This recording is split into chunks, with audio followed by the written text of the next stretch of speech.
clouds ablaze, moments that steal the mundane's haze. No fear, no hold in this maze. Reach the peak of these wild days. It lives, Friday night lives. You die, but Friday night lives. Hosted by Deadbeat Radio, Stuntman Mark and Rambo Rap.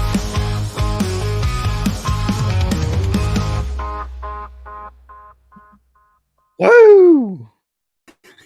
Let's go, Bulls. We are back for another edition of Friday Night Lives. This is something completely different tonight. We have never, ever done anything really like this before, because I don't even think we've ever really that much talked outside of the genre, or at least of like, two separate genres like action and horror films. But tonight, we are going to rank our favorite films from 1980 to 1985.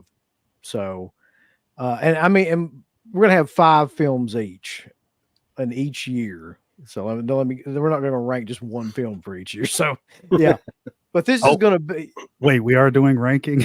Oh shit. Yeah, we're doing ranking, Mark. I told you to do it. Now you better fucking just figure it out while we're on the fly. You'll do it live like fucking Bill O'Reilly now. You doing more? I believe in you. Yeah, I believe it. So tell us the story behind this, Mark, because this was actually your idea. Yeah, so I had a conversation with a friend of mine, and it stemmed from Star Wars and my ranking or rating, I should say, for that movie. And he wanted how much to you know, hate it. How much you hate it. Hate's a strong word. I don't hate Star Wars, but 5 out of 10, 5 out of 10. Give it a 5 out of 10. I don't think I've ever heard anybody give Star Wars a 5 out of 10. I mean, there are some people that hate Star Wars, so maybe. Yeah. Well, I mean, it's like Friedkin. He hates all superhero movies. That's true. I mean, yeah, he just lumps them all together. They're undoubtedly some of them are much better than others, but to him, it's all the same shit. So, but yeah, so my friend wanted to know what I liked from 1977, my top 5 favorite movies, and I figured this would be a good idea, not just for the 70s. Let's do the 80s. Maybe we'll probably do the 90s at some point, but just to do 5 favorite of each year. And let's talk about them a little bit. And maybe there'll be some stuff I forgot. We don't know each other's lists, by the way. Yep. And I think doing an objectively like what's best of the year list is not really as fun, because then you'd get whatever year it is, like everybody's got Godfather in the top 5 or some shit like that. We don't want to. Not me. Well, you're always the exception, Rambo. Yeah. I don't like Godfather, but you know what I mean. So yeah, let's dig into this. I think this will be fun. This is a very subjective list for everybody in the chat. It'll be fun because like everybody in the chat can put up their favorites if they want, or talk about whatever we're listing off. That's give opinions. It's be very interactive, I think. Yeah. So please keep in mind that like this is just our favorites of each year. Mm-hmm. We know that there are probably better made movies. Yes. I know some of mine are in each year, but that doesn't necessarily mean that we like them more. And these are the ones that we actually like enjoy the most from each year. Mm-hmm. So also keep in mind, like you can put up whatever you want, like from each year in the chat. I'll try to get to them as much as humanly possible about everybody's picks too. And yeah, this should be interesting because like you said, Mark, we've never seen what each other has. So we don't know. All we know is that the year and the movies that are in the year, and like we're just going to go from there. And I guess the way to do it, like you said, would be each person reads off like theirs down the list, like starting from 5 up to 1, because you're supposed to fucking rank them. And well, that was last minute. Well, that's what's happened. So like, yeah. And then we'll just, like anytime anybody names one, we'll just kind of talk about it. And we'll probably have some of the same. We have to. Like there's some of these movies I just know that like we're going to have the same pick. Oh yeah, definitely. Should we do like maybe a 6th honorable mention? Maybe.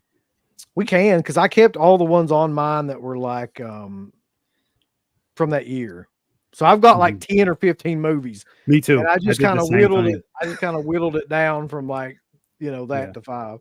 And I don't, because I have to look up the 6th movie because I was told 5 and I picked 5.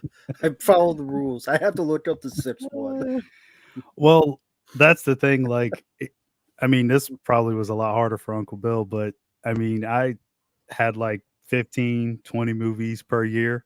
And the way I decided, because I mean, I love all these movies that I have on the list, but I mean, what do I watch the most? What do I reach for on the shelf the most? What's my most watched? I think that's the best way to determine if it's actually your favorite. You might love them equally, but which one do you watch more? I think that's more deciding factor of what's your favorite. Exactly. Yeah. I think and that's the way we kind of all looked at it. Like, which one of these do we watch the most now? Like, which one of these are kind of like the ones that we would go to and watch like now, probably. Some of these movies, as I was looking at, I've seen them a million times when I was a kid. But that doesn't necessarily mean that like they're the ones that I would go to and watch now or anything. Right. Yeah. So there's a combination of a bunch of different kind of factors that led to this list for me. Yeah. I mean, some I'm burnt out on. Like, I'm looking at it right now and like, Yep. I've seen these movies so many freaking times, but it is what it is. I mean, we'll get into it though.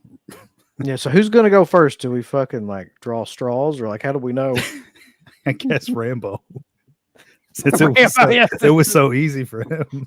So yeah, this is 1980. You came up with a mark. I did, but You need time to rank them. I see. that's right. Yeah. He does. He's gonna sit there and fucking rank them, run through a computer system, randomize them. Sure, I could go first. Okay. So you said start from 5 and go up to 1. Yeah. Okay. And this, everybody keep in mind that we're going to do, from 80 to 85. We're starting with 80 first. So that's what I'm going to break the rules. I can't rank these. It's just. All right. Don't rank them then, Mark. I won't. Shit. Handy ass. Let's go. So 1980 at number 5, I put John Carpenter's The Fog. Love that movie. That's a great one. It's a wonderful ghost story. One of my favorite ghost story films. I love the atmosphere of it. Great cast. You got Tom Atkins. You got Jamie Lee Curtis. You got Adrienne Barbeau. Underrated musical score from John Carpenter. I know he wasn't big on it, but I actually think it's one of his better films. And I like the kills in it. I just love the whole atmosphere. I think the whole fog setting brings a nice creepy flow to everything.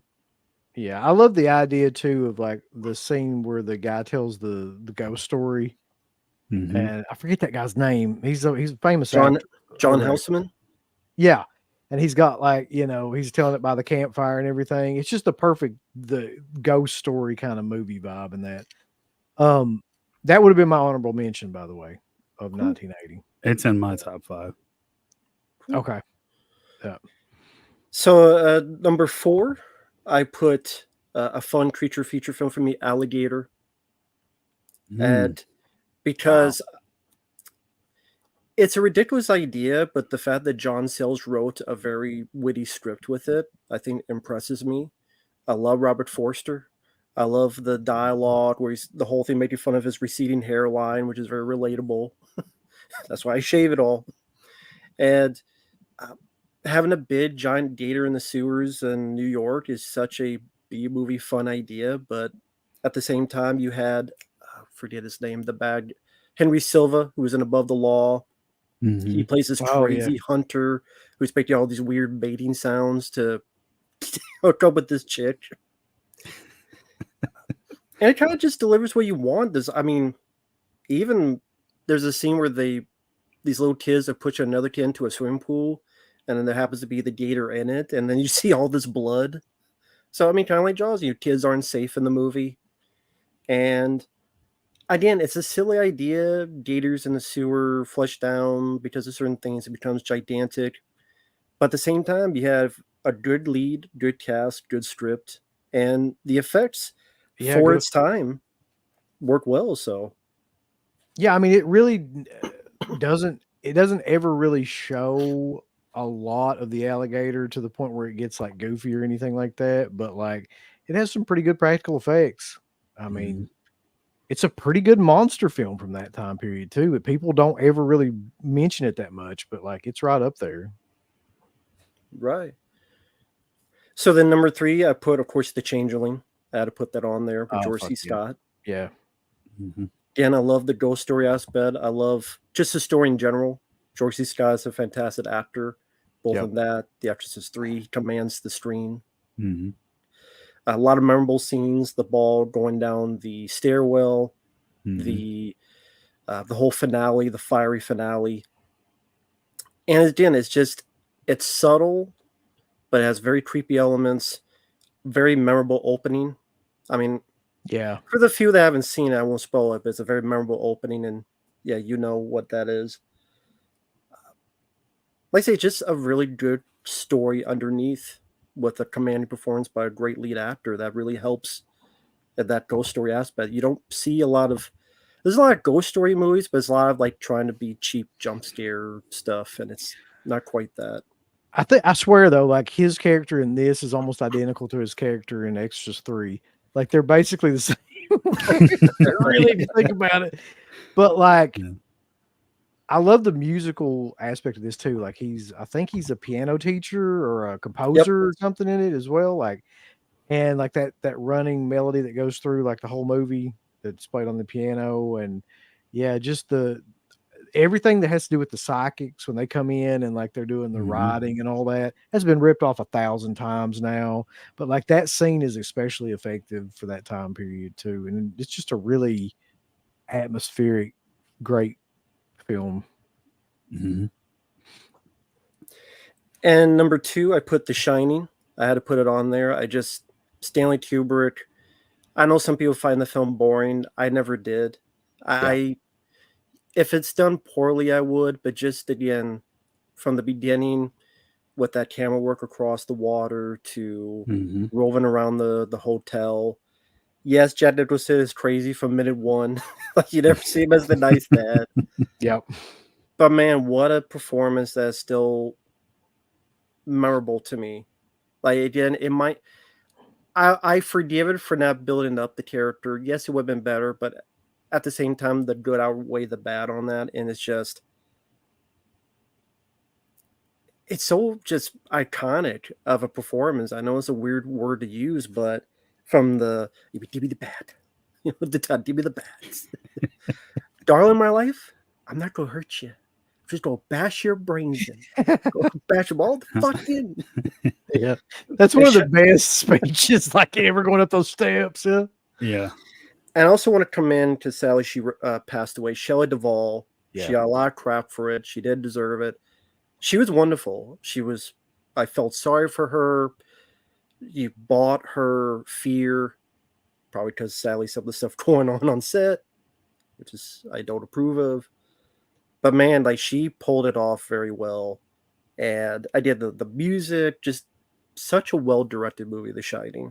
I just really appreciate what Kubrick did with that movie. That's on my list, by the way. Same here. I'll just go ahead and tell you, yeah, it's in my top 5. And then number 1, this is going to come out of left field, but I love this movie. Cheech and Chong's next movie. Somebody actually, I think Adam Beck actually just mentioned that, like his number 2. Nice. Yeah. All right, Adam. Yeah, I'm a big Cheech and Chong fan. I love Up in Smoke, but I also love next movie. Just those two worked so well together. They were a great team.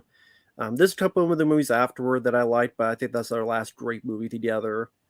Even from the Mexican American, they go to night school and did a B. You got a very young Paul Rubens as Pee Wee Herman at the motel. I think they're Iranians or whatever he says on the phone. Just thinking they're terrorists. And from the wackiness of Cheech Marin playing the other guy, Cousin Red, and the weird like stand-up routine that they get the lady to do, and she's just laughing hysterically. It's such a fun movie. It's just a hilarious, fun movie. From the horrible place they're staying at that's dirty, and they got the motorcycle revving, killing all the flowers, driving the neighbor crazy, to the weird like spaceship's alien ending that comes out of left field. that movie would not be made today, but man, I'm so glad it was made because I could watch it and still laugh my ass off. And yeah, I those two guys were so great in that movie. So Nice. There you go. I always get those movies confused though. But is that the one that has Tom Skerritt in it? Where That's the he's Up in Smoke. Up in Smoke has Tom Skerritt. Okay, Mhm. I get those two mixed up. And that's my So- number one. So there you go. Good list.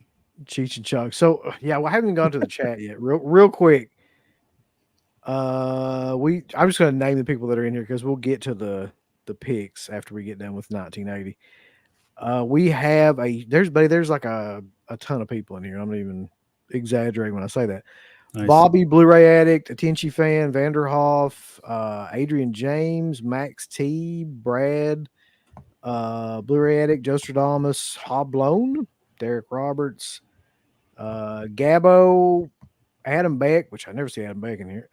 Real Kingpin, Josh Pritt, Ryan Hop, Charlie Cervase, and a bunch more. So thanks to everybody for being in here and for sharing your picks. All right, Mark. You came up with the fucking thing, so you go next. I was actually, while I was listening to Rambo, people are putting some interesting picks on the list. Keep them coming, guys. I want to see what everybody likes for every year. Yeah, we'll be going through them too after like Yeah. So Shining, Changeling, those are mentioned. So I'll just dive into the others. I got Dressed to Kill on here. Again, for everybody watching, my stuff is in no particular order. Yeah, Dressed to Kill, man. One of my favorite De Palmas. Just the framing of the shots, Angie Dickinson, Michael Caine, obviously. Michael Just- Caine. Yep. Yeah. Just one of my favorites from him, man. Like, obviously, with the more current releases, we have the like all the uncut and unrated footage and stuff now. So that's always a plus. You get to see more of that opening shower sequence, which is nice. Yep. But yeah, I think the That's cat's out of the bag on the ending a little bit. But go ahead. What were you going to say, Uncle Bill? I just gonna say that's on my list too. Oh, Yeah. it is? Okay. Yeah, I could drool over that movie all day. I love Dressed to Kill. So Maniac is one of my absolute favorite Bill Lustig movies. Everybody knows it. Not too much I can even talk about with that one. I mean, Savini's effects, Spinell's performance, those two things alone, what more do you need, really? I mean, Yep. just all sorts of epic. Yeah, that's pretty much it. That was 5, right? That was 4, wasn't it? That's Dressed 4. to Kill, Changeling, Shining. Oh, and The Fog, which was one that was on your Okay. list. Yeah. Oh yeah. Okay. Yeah. I mean, you kind of said everything there is to say about it. Who doesn't love John Carpenter's atmosphere? He's the only one that can do that in his films. I mean, nobody else does it like him. The music as well. That opening theme when the credits are coming up, just fantastic. Love it. So that's my top 5, which I'm sure a lot of those are on other people's lists as well. So I think we kind of, between me and Rambo, we got your whole list, UB, or what? No, man. I've actually got several on here that are not the same. So Oh, okay. I've got. Well, I'll just go through them Mhm. and like keep in mind, like you know, when I tell you these, like it is what it is. These are movies that I grew up with. So number 5, I've got the Blues Brothers. Okay. It is like possibly one of my favorite cult movies. I think that Dan Aykroyd and Belushi are amazing in it, as well as like it has like the best musical numbers possibly of any film like that too. It actually has a real band for one thing, like that are behind them playing that as well. Some of the most underrated scenes of any comedy. John Landis back when he was like really good, like making like dark comedies and dark humor. John Landis actually shows up on my list a couple of times too, by the way. Yeah. Just interestingly. before you start killing people. before he start. Yeah, he might be the only murderer on my list too.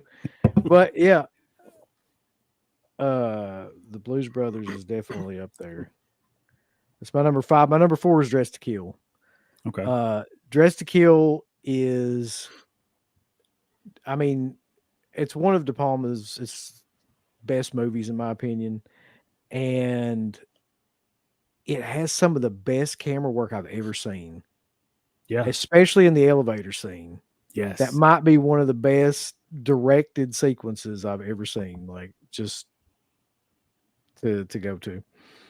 And then like you said, the twist and everything at the end, which is not really a twist anymore. Everybody pretty much knows what it is, but like, Yeah. you know.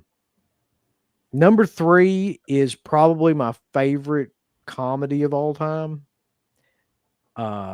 I quote this movie still to this day. I probably watched this movie more as a kid than any other movie. My number 3 is Airplane. Yeah. I was close to putting that one on there. Same. Like there's so many lines in the fucking movie that are like amazing, and the acting is amazing, and like, you know, Leslie Nielsen, Robert Hayes, just like deadpan, you know, throughout the thing. His fucking drinking problem, he just keeps throwing shots into his face, and he starts to tell stories, and everybody kills themselves, and then there's like there's too many like great gags, and it's like the birth of all of those like gag style movies that would follow it, like, you know, all the scary movies and stuff like that, and all the, you know, those kind of comedies that would come after it. Like it's the birth of it's actually kind of the birth too of using a dramatic actor like that in a comedic role with Leslie Nielsen, to where nobody saw that coming, and it kind of crossed genre, and then everybody did that after that. Like in the next, you know, movie, you had people doing it. You had like Shatner and fucking, you know, they're just, you know, people that were not known for comedy started doing comedy. It's just it has some of the best one-liners of all time. Oh yeah. People are putting them all right now into the chat. So yeah, you like gladiator movies? Yeah. My number 2 is The Empire Strikes Back. I can't help it. I'm sorry, Mark. Like, I know that like, It's okay. It's, to me, that's a no-brainer for me though, because like that's the ultimate popcorn movie to me. Like maybe with the only other exception being like Jaws or something like that, but like The Empire Strikes Back is by far my favorite Star Wars movie. Like if you put all of them together, I don't think that they would be as good as Empire Strikes Back. So I don't know. I don't know how to. What do you say about that fucking movie that, you know, nobody's already said? So I don't know. What about you, Mark? Somebody. I don't think people want my opinion, but you know, it's all subjective. Well, but you'll be saying something that many people say when he was asking. I mean, out of the, I know. No, but seriously, out of the OG trilogy, that probably is. If I had to pick one, that'd be the best one. Forced at gunpoint, apparently. Like Mark would like pick that one. I mean, it ain't no Phantom Menace or anything, but it's one of my favorites. There's no younglings in it. God, those fucking movies. And my number 1 is The Shining. I think The Shining is a movie that, like, it's one of those exceptions to movies where, like, the more you watch it, the better it gets, and the more you watch it, like, the more shit you notice that you never noticed before. And it's so layered of a movie that people are still coming up with conspiracy theories about, like, what it means to this day. So, yeah, I just think it might be in my top 5 horror films of all time. So, Okay, it's definitely going to be the top one in 1980. So I was curious real quick. What are your thoughts on The Last Shot, the meaning behind it? Because I know that's a lot of conversation. Well, I kind of tend to go with that theory that somebody had. I don't know if this was ever confirmed or not, but like that his pose in that shot was supposed to represent something like that's in a painting that's biblically, like, or it might be biblical, but it's definitely in a painting of like the devil, with the way that he's holding his hands and things like that. I forget the exact thing that was supposed to mean, but yeah, I mean Kubrick in terms of what the movie itself meant has, in one of the few interviews where he talked about it, has gone on to say that it was like that picture was supposed to symbolize that like all that place does is recycle evil spirits. So like he's really been there forever because it's just recycling like you know those spirits into other forms and things like that. And the picture itself, the way that he's standing is supposed to represent that in some way, that this is like some sort of eternal kind of hell that they're trapped in. But I can't remember the exact painting that they were talking about or anything now. I'm somewhat disappointed, Uncle Bill, that you didn't put Hussey in your top 5 with Helen Mirren as the prostitute. What's Did you going on? The hell is that movie? What the? You guys have never seen that? No. Well, No. although that It's sounds one to- amazing. It's one to check out. Yeah, So funny Bab- because like There we people go. only know like older Helen Mirren, but yeah, back in the day. No, I'm she, sorry, didn't Mark. look No, too bad. I was too busy with Cheech and Chong to do houses. Yeah. I'm only kidding about that though. So But let's no, see what honorable mention. Do you have my, one? my honorable mention would have been The Fog. Okay. Yeah. Okay. That's interesting. I mean, that's interesting. None of us said Friday the 13th. I thought about it, I'm and then I surprised. was like, man, to me, Friday the 13th is only good when Betsy Palmer gets there. Like, it's not a good movie. It's really not. Like, it in terms of People just don't be pissed movies. now.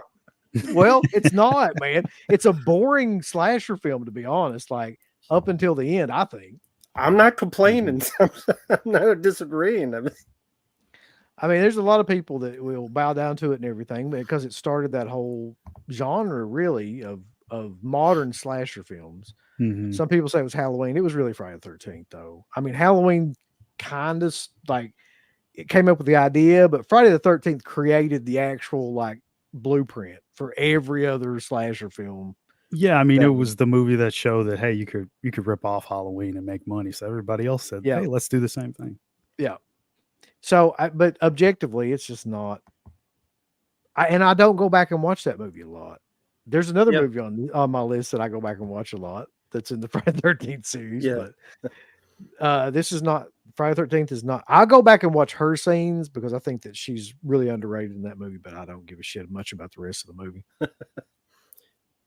I mean, Mark, you said honorable mentions. I'll admit, Airplane would have been one, or Fade to Black, which I think. Oh was yeah, 1980. I forgot about Fade to Black. For me, it would have either. I mean, I want to say Airplane, but either maybe Superman 2 or Raging Bull. I think.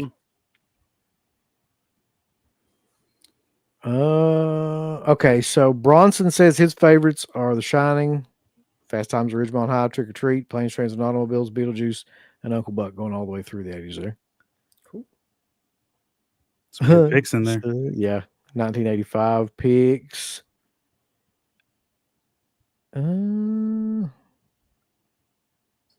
Oh, here we go. Here's some different ones. My favorite 80s movies are American Gigolo, Raiders of the Lost Ark, Blowout, Vice Squad, Sudden Impact, and Tightrope.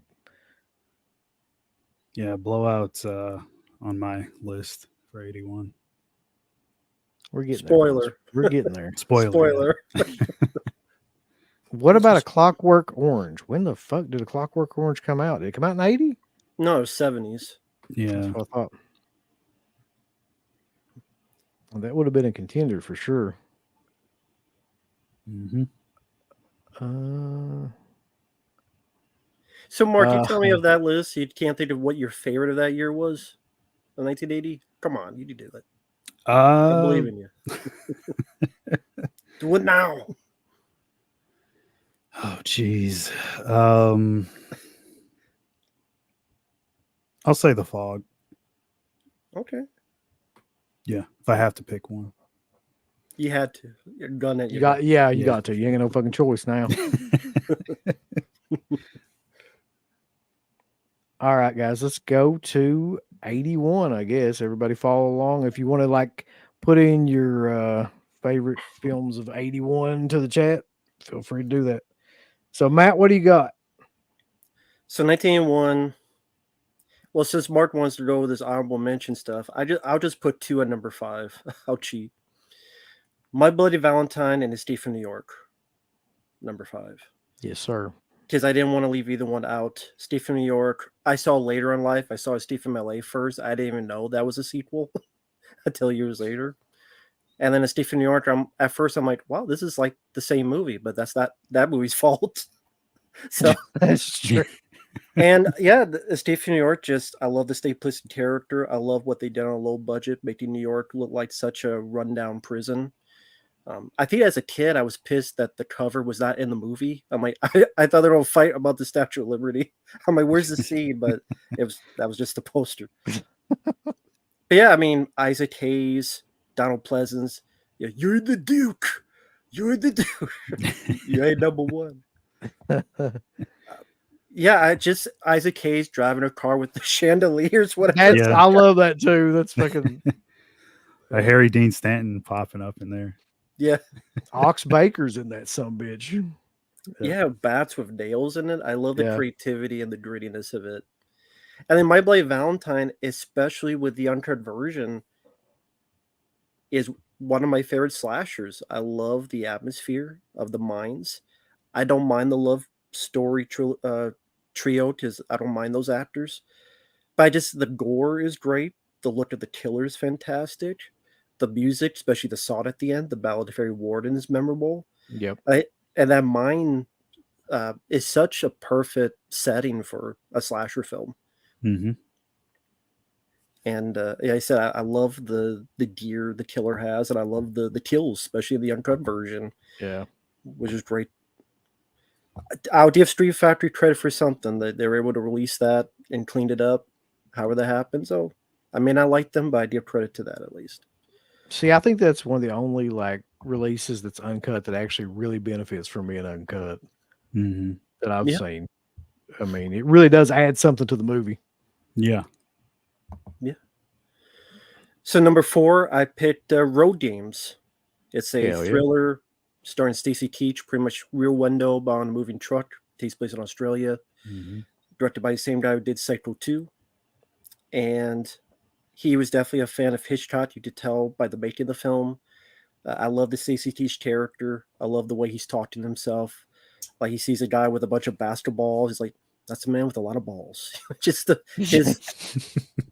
I can relate to that, being on long trips and you're just thinking to yourself, so it's relatable. I love the dog he has, which you find out at the end was a dog because it barks and it's not supposed to.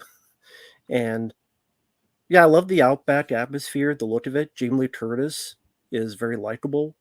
And yeah, I love those Rear Window type of storylines because it's something that I wouldn't say I could relate to, but I put myself in the view of the character and like, am I seeing what he's seen? How's he going down this situation?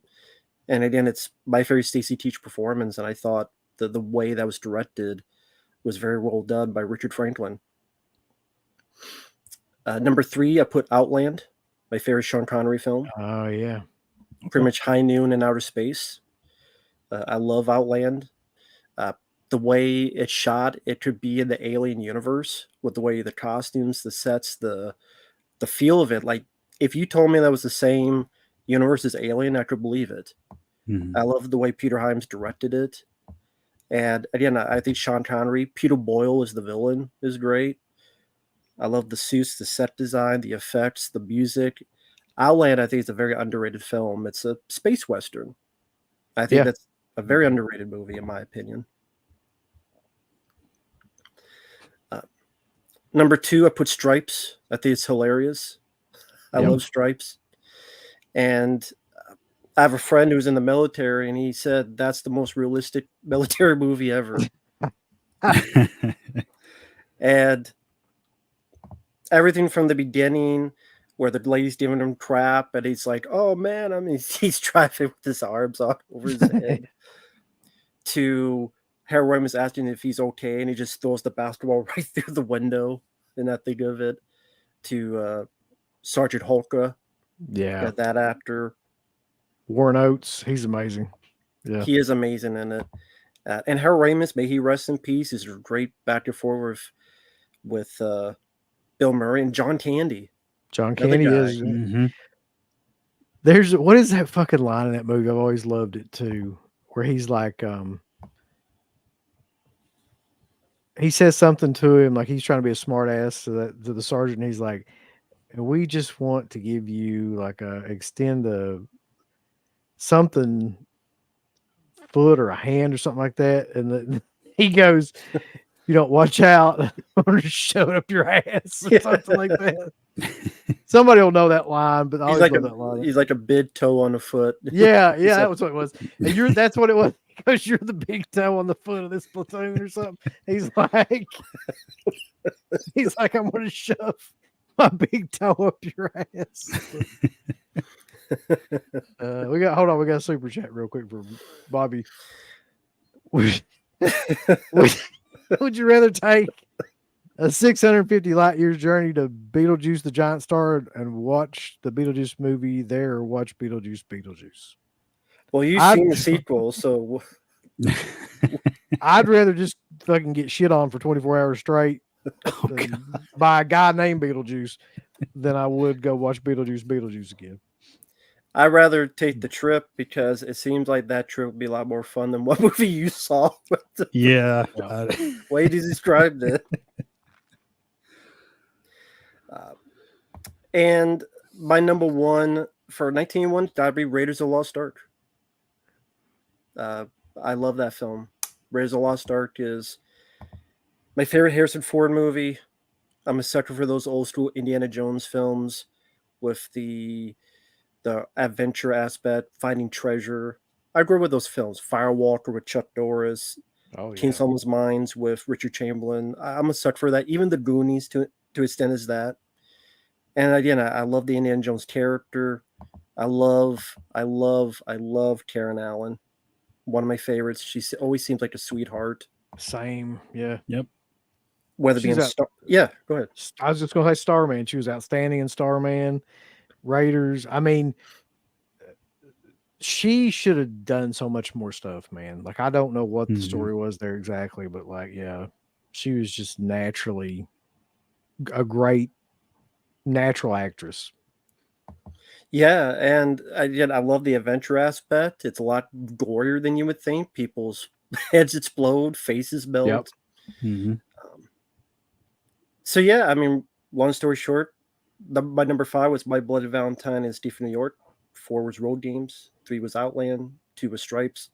And 1 is Raiders of the Lost Ark. I mean, what more can I say? It's Indiana Jones. And to me, I would say my favorite Spielberg movie. I would say that. Okay. I mean, I love Jaws, but if I had to pick, probably Raiders just for the adventure aspect. I'll go ahead and tell you that you had a couple that are on my list. Yeah, same. Okay. Yeah. Honorable mention? God,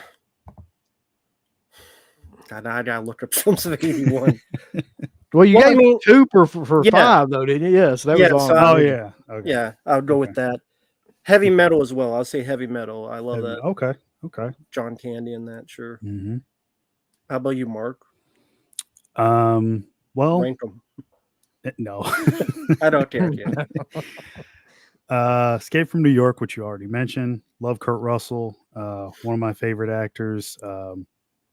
Carpenter as well. One of my favorite directors, not just horror. That's out of any genre. He's easily one of my favorites. Raiders, like you said, is incredible. Probably my favorite Harrison Ford as well. Blowout, which was in the chat but not on your list. I'll talk about that one. So that, like, you guys have seen that movie, right? Yeah. Oh yeah. Okay. Of course. Like that final shot where they do like the 360 with the camera and the fireworks. When I saw that, I was like, I love this movie. Yeah, it's got to be one of the best shots ever, man. I completely agree with that. Yeah, Travolta is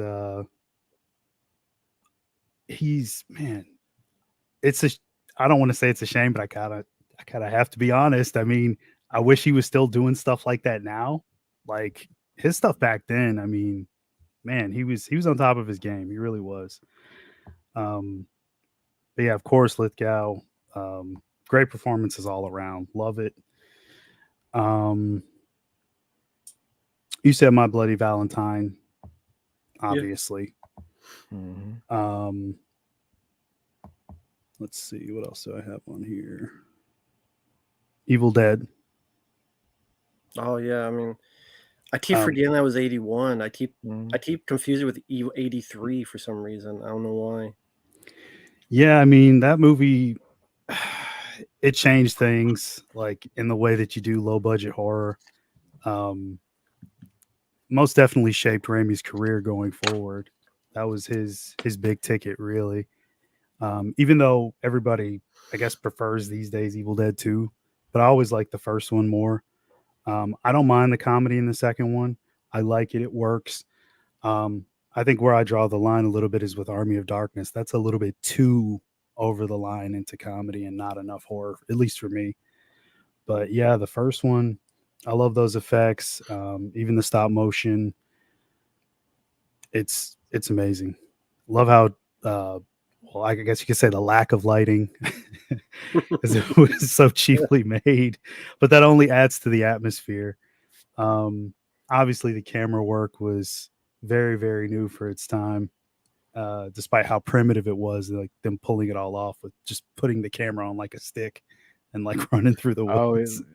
Well, yeah, like somebody said about that movie too. It's like it's almost like you're watching somebody figure out how to make a film. Like, and they get better as like the film goes on. Like it's like just trying to figure out how to do stuff in a movie with no kind of budget or crew or anything like that. And that's what makes it so great. Everything's completely like original about what they end up doing. Yeah, and was that 5? I should have separated my list. I have so many movies. Obviously, you guys can see that's more than 5. Yeah. Well, because I have them all bunched together and I'm like reading through, but I'm not keeping track of where I am. I should have ranked them, Mark. God damn it. Let's see. You said rank your shit. Evil Dead, Raiders, Blowout. You didn't say Raiders. I did say Raiders. Oh, okay, I missed it. Sorry. Yeah. Did you? Yeah, I said favorite Harrison Ford. Okay. Yeah. And then My Bloody Valentine. So honorable mention would be either Road Warrior, or Debbie Does Dallas. No, definitely not. That's a good one though. Maybe The Beyond. Love The Beyond. Thank you for bringing that up. Yeah, that's awesome. Raiders, Back to the Future, Rocky IV, Rambo 2, Commando, Ghostbusters, and Scarface. Man, Gabo, that's a hell of a list. I'll just say that. That it is. You saw my list. He did. So mine too. Awesome, man. I think we're going to see a lot of those coming up. Mm-hmm. All right. So I'll go ahead and give my honorable mention, I guess. Mark, did you finish yours before I? Yeah. Okay. My honorable mention will be Friday 2. I think that's like probably, well, not probably. It's my second favorite Friday the 13th movie. And it's one that I think is probably like one of the best actual like slasher films. It's not really trying to be goofy or anything like that of any slasher film. So Friday 2 would be my honorable mention. It's also got a campfire scene in the beginning, which is fucking, I love any movie that starts off with like a campfire scene like that. My number 5 though is Nighthawks. And I'll tell you why right now, because like it has the best ending of possibly any action film that I've ever seen. I love that ending. Rutger Hauer's insanely good in that movie. Stallone's good in that movie. Like they're the perfect counterbalance to each other. The scene on the big, what are those things called? That's on the high wire, or the shit. Where he takes all the hostage and stuff on the tram thing, the cable car. Yeah. Oh, right. Okay.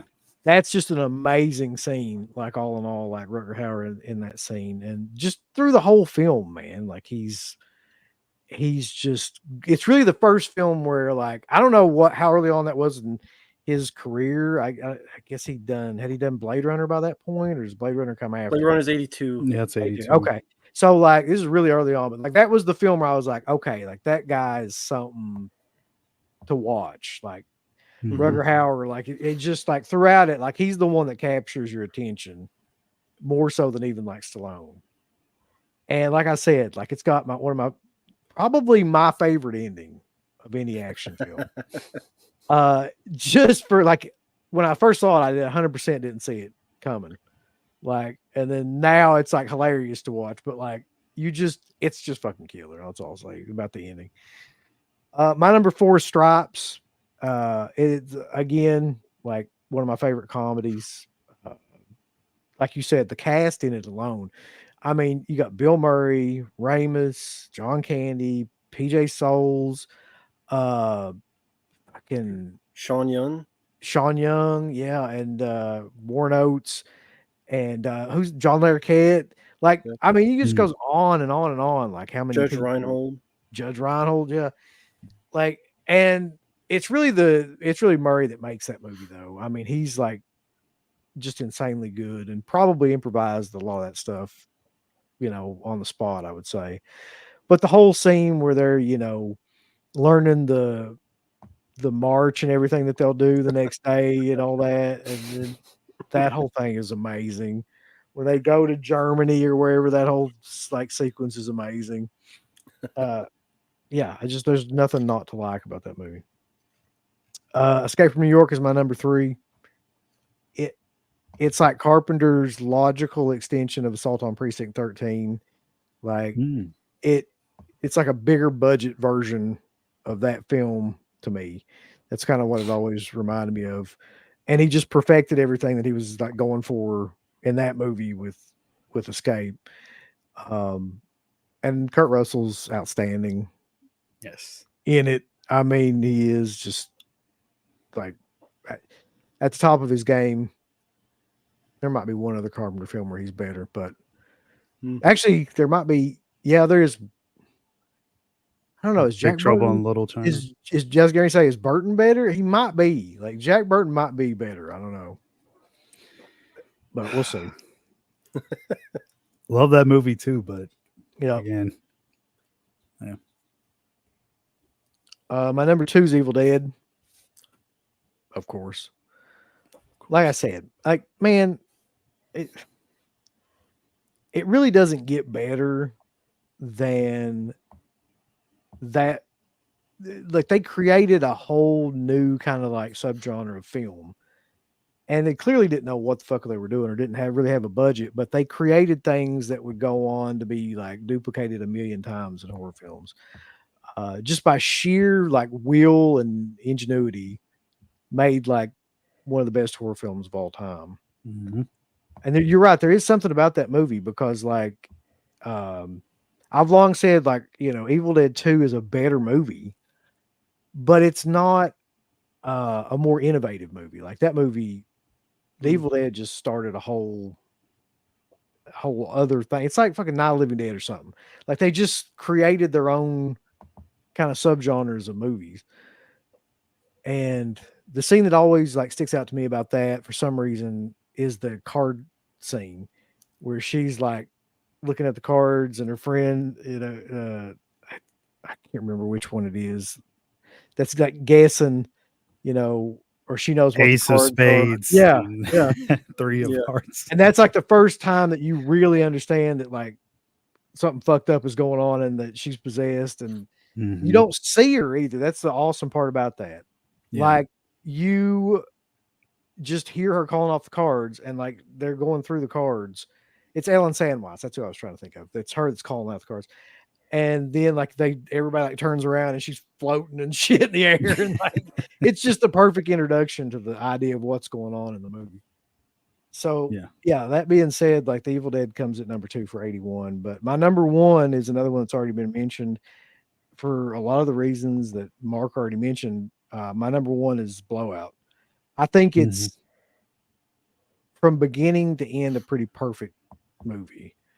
The performances, Travolta and Nancy Allen are. I didn't even really recognize Nancy Allen in that. Like she does such a good job of playing that role and like that accent Mhm. and just being a ditzy kind of like prostitute that you don't even really like know it's her. And Yeah. then Travolta is like insanely good from the beginning where he's like watching the horror film. By the way, the movie starts off with like a fake horror film, which is fucking great. Yeah, it's like a Where fake it's like, slasher for like, yeah, yeah. it's the Palma's like version of a slasher film, which is hilarious. Yeah. And the way that it ends too, with him just like, not to give it away or anything, but like them reusing that sound and him Mhm. just having to sit there and like deal with that and kind of the look on his face and everything when he's doing that. It's a classic film to me. I think it's still incredibly fucking underrated movie. But that's it for 81 for me. Okay. No honorable mention, or did you give it already? I did. It would have been Nighthawks. Nighthawks. Okay. Okay. No, wait, Friday 2. Sorry. Friday 2, right. Okay. Yeah. So real quick, let me see what the chat's got. If anybody's got anything for 81. The mayor says Road Warrior, The Beyond, Evil Dead, Madman, and Scanners. Wow, I didn't even think about Scanners. Honorable mentions, The Howling. That's a good list. It's a very good list. Yeah. It's good movies. Satan's Child says Escape from New York, Friday 2, Evil Dead, Death Hunt, and The Howling. Okay. What is Death Hunt? That's one that I haven't. Charles Bronson and Lee Marvin, I think is in that.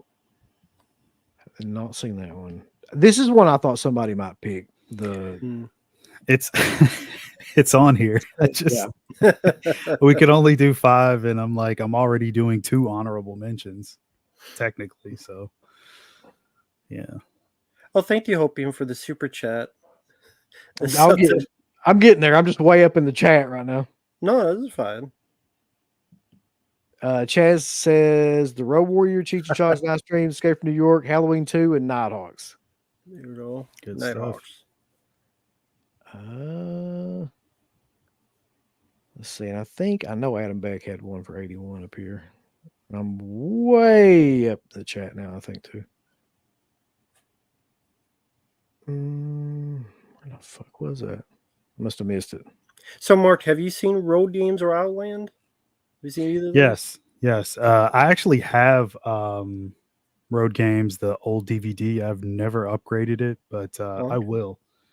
I love the line from Stacy Keach where he's talking about like, what does he say? Like the guy's driving around and like cutting the skin off and making them into like fish sticks or something like that. What does he say? Like, something like that. Yeah.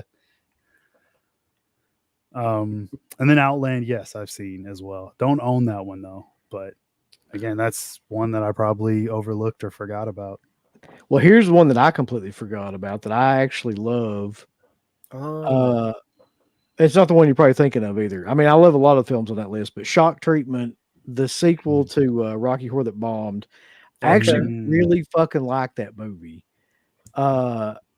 It doesn't have as good of a soundtrack or anything like that. It's not as good as a movie, honestly. But like the subtext about what that movie is dealing with is pretty fucking advanced for 1981. There's a lot of stuff going on in that movie. That's kind of underlying it, and it does have some decent songs in it too. Yeah, but it got completely shit on because it wasn't, Rocky Horror. Right. Yeah, so I'm trying to keep up with all the 81s, but I can't. So we're gonna go to 82, I guess. Let me get back down here to where I can. Well, Claire, I just want to say thank you, Hopium, for the super chat. I know there's nothing with it. Yeah, there's a Minecraft trailer, Jason Mamma Mia in drag. I don't know why. Fuck that movie. It's a Minecraft movie. He's wearing a dress and Jack Black is in it. So fuck all of it. I hope it bombs. Yeah, we could do a whole show on how shitty that looks for sure. To be short, it sucks. But 1982, I guess I'll go first at number 5. Yeah, I'm still catching up with 81, so we'll just do Yeah, that don't- while you're doing 82. Oh, we could go to the chat first for 1981. Don't bother me. I'm surprised Madman was on your list. I know you and CT really talk about Madman a lot. I love Madman, but I'm not like him. Like he's like fucking, Okay. I think it's a great movie, but it would You not wouldn't be buy on the my top. You would buy the book. No, I wouldn't buy the book, and I didn't buy the book. Dead and Buried's a good one though. That's an exceptionally well-made film that nobody ever talks about. Yeah. For a horror film nowadays. American Werewolf, I was surprised wasn't on anybody's list. Was on your list, Mark. It was. Yeah, It's on the list. It just this was so difficult. Like Uncle Bill is as hard as you probably think it was to make all these lists. It's even harder for when me. he said it was be more John Landis. I thought it'd be on his list when you mentioned John Landis. Well, I mean, I'll give you an idea of the other films that I had for 81 that I didn't even like put on there was like Porky's, which I had think that is on here. Neighbors, which is like Ah. a crazy dark comedy that I think is incredibly underrated, even though it kind of like it's all over the place. It kind of fell apart in production, but like especially because of Belushi. But I fucking love the tone of that movie. I didn't even mention Raiders. It wasn't even on my list. But like, I mean, I love that movie. And Arthur. I don't know how many people even seen fucking Arthur, but like that's the epitome of drunk British humor right there. So yeah, that was just 81. That shit that I didn't even get to mention. So, but now we're on to 82. Oh shit, no, we're not. We got a super chat. Sean says, War Games, Blues Brothers, Poltergeist, Castle in the Sky, Rain Man. There's 88. Akira, The Bear, Airplane, Ferris Bueller's, Sharky's Machine, Never Say Never Again, Indiana Jones, and Last Crusade. Yeah, we're getting there. We're getting there. We're on our way. It's sad. We're looking at all these movies and look at this decade in comparison. I know. I was thinking that when I was going through like just like the movies from 1984. I was like, Jesus Christ. And you look at the movies for like last year, and you're like, this is the saddest shit ever now. That's sad. Yep. And thank you, Sean, for that. So, okay. Go for it. 82. Well, I guess I'll put since we're doing honorable mention stuff too, I'll just put 2 at number 5 like I did 81. Okay. So number 5, I put Sound Rage. Love Chuck Norris. Yep. Love that I got to be part of a horror film. Kind of a slasher in a way. Kind of like if Michael Myers fought Chuck Norris. I'm a suck for that. Yeah, it's got a lot of heavy slasher elements, yeah. That's during the era of his short mustache without the beard. Yep. And I just, from the opening, I love the music in the opening. I like the guy who plays the killer. I think that it has a good opening incident to really start things on a good creepy note. And it's kind of the Frankenstein story, experiment gone wrong, and Chuck Norris has to kick everybody's ass in a bar, which I'm down for, and he's got to go kick some ass and take some names. Wonder how many times he's kicked somebody's ass in a bar in a movie. I bet Chuck Norris had some sort of record for that. It's gotta be just Firewalker. He did it. What was it? Code of Silence. He did. He did like every other movie. I don't step on toes. I step on necks. And then the other film I put, just because it's an underdog movie for me, I always put Murder by Phone, just because I always bring that movie up. And it's not on. It's only on VHS, but any movie that's as crazy as you pick up a phone and it makes your eyes bleed and you explode. Kind of a sucker for that kind of movie. You gotta love that, yeah. And I like Richard Chamberlain and John Houseman from The Fog. He's in that as well. Great actor. And in a way, it's a slasher, just a very weird, creative one. Mm-hmm. Number 4, I put Class of 1984. That's a great film. Yeah. Love it. It's on my top 5, of course. Yeah, I love the lead actor. I think the young Michael J. Fox is in it. I believe. Yes. Yeah. I love the Alice Cooper song "We Are the Future," Mhm. and yeah, just a great. I mean, it told the elements of what you see in the future, where schools would get a lot more rowdy, a lot more destructive, and I'm sure at the time people thought it was such a fantasy, but now you watch it and it Yeah. doesn't seem that fantastical nowadays, which is sad, but true. But it works as an exploitation film. I like the guy who plays the villain. I like how smart he was. Like when he's in the bathroom and instead of fighting, he beats himself up and then blames it on the teacher. Mhm. I thought scenes like that was very clever. But at the same time, there's some good violence at the end. He's cutting people's arms off and sawing them off and doing stuff like that. So it gives you that satisfying thrill. So The yeah, the kid who snorts all the angel dust or whatever and climbs like the flagpole. yeah, That's the best. yeah. Yep. So that's my number 4. Number 3, I put Rocky 3. Mr. T, pity fool. Hey, Eye of the Balboa. Ti- Balboa. I thought that was going to be your number one, honestly. Woman. He does that shit where he goes. That's my favorite part of that movie, by the way. It's really like, hey, you couldn't have me to show you to be with a real man. But yeah, I mean, I'm a big Rocky fan. I'm a big Stallone fan. And Rocky 3, I just from the training sequences to the idea of Carl Weathers helping him to Mr. T being such a great villain, and the soundtrack like Eye of the Tiger, of course, to be just a classic in that type of genre. Number 2 would be First Blood. God, I mean, I kind of figured that it would be like Mhm. really high on the list. Yeah. yeah, it made sense with the Rambo things. But I mean, I just love the simplicity of it. Brian Dennehy.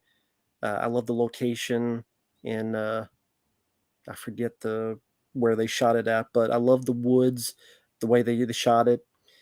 Uh, Great stunt work. The fall off the cliff, Stallone like going through all the branches and breaking his ribs in real life, and Mhm. Mhm. like Brandon Denny was a good villain. It just, I mean, First Blood really nailed what. Yeah, I know Rambo being on Rambo's list. I know. But I mean, First Blood has it all. And number 1, John Carpenter's The Thing. Of course. I think Yeah. that's on all 3 of our lists. It is, yeah. Yeah. I had to put John Carpenter's The Thing. It just, I mean, what more can be said? Not just the effects, which are fantastic, but the atmosphere, the dread, the paranoia, the Mhm. direction, the cast, and the It's Morricone score. yeah, it's got everything. I mean, even when you look at like all aspects of fear, like you were mentioning, paranoia and stuff like that, the atmosphere, everything. It's got everything. It's amazing. How did each of you first see that film? VHS for me. Okay, same here. I mean, I can't remember the first time I saw that movie. It's almost like it's always been there, like the fucking Overlook Hotel or something. Like it's always been a part of my life somehow or another. But yeah, Yeah. yeah, go ahead. I just no, I'm serious. Like I can't remember, but I just remember like always just seeing it or just knowing of it.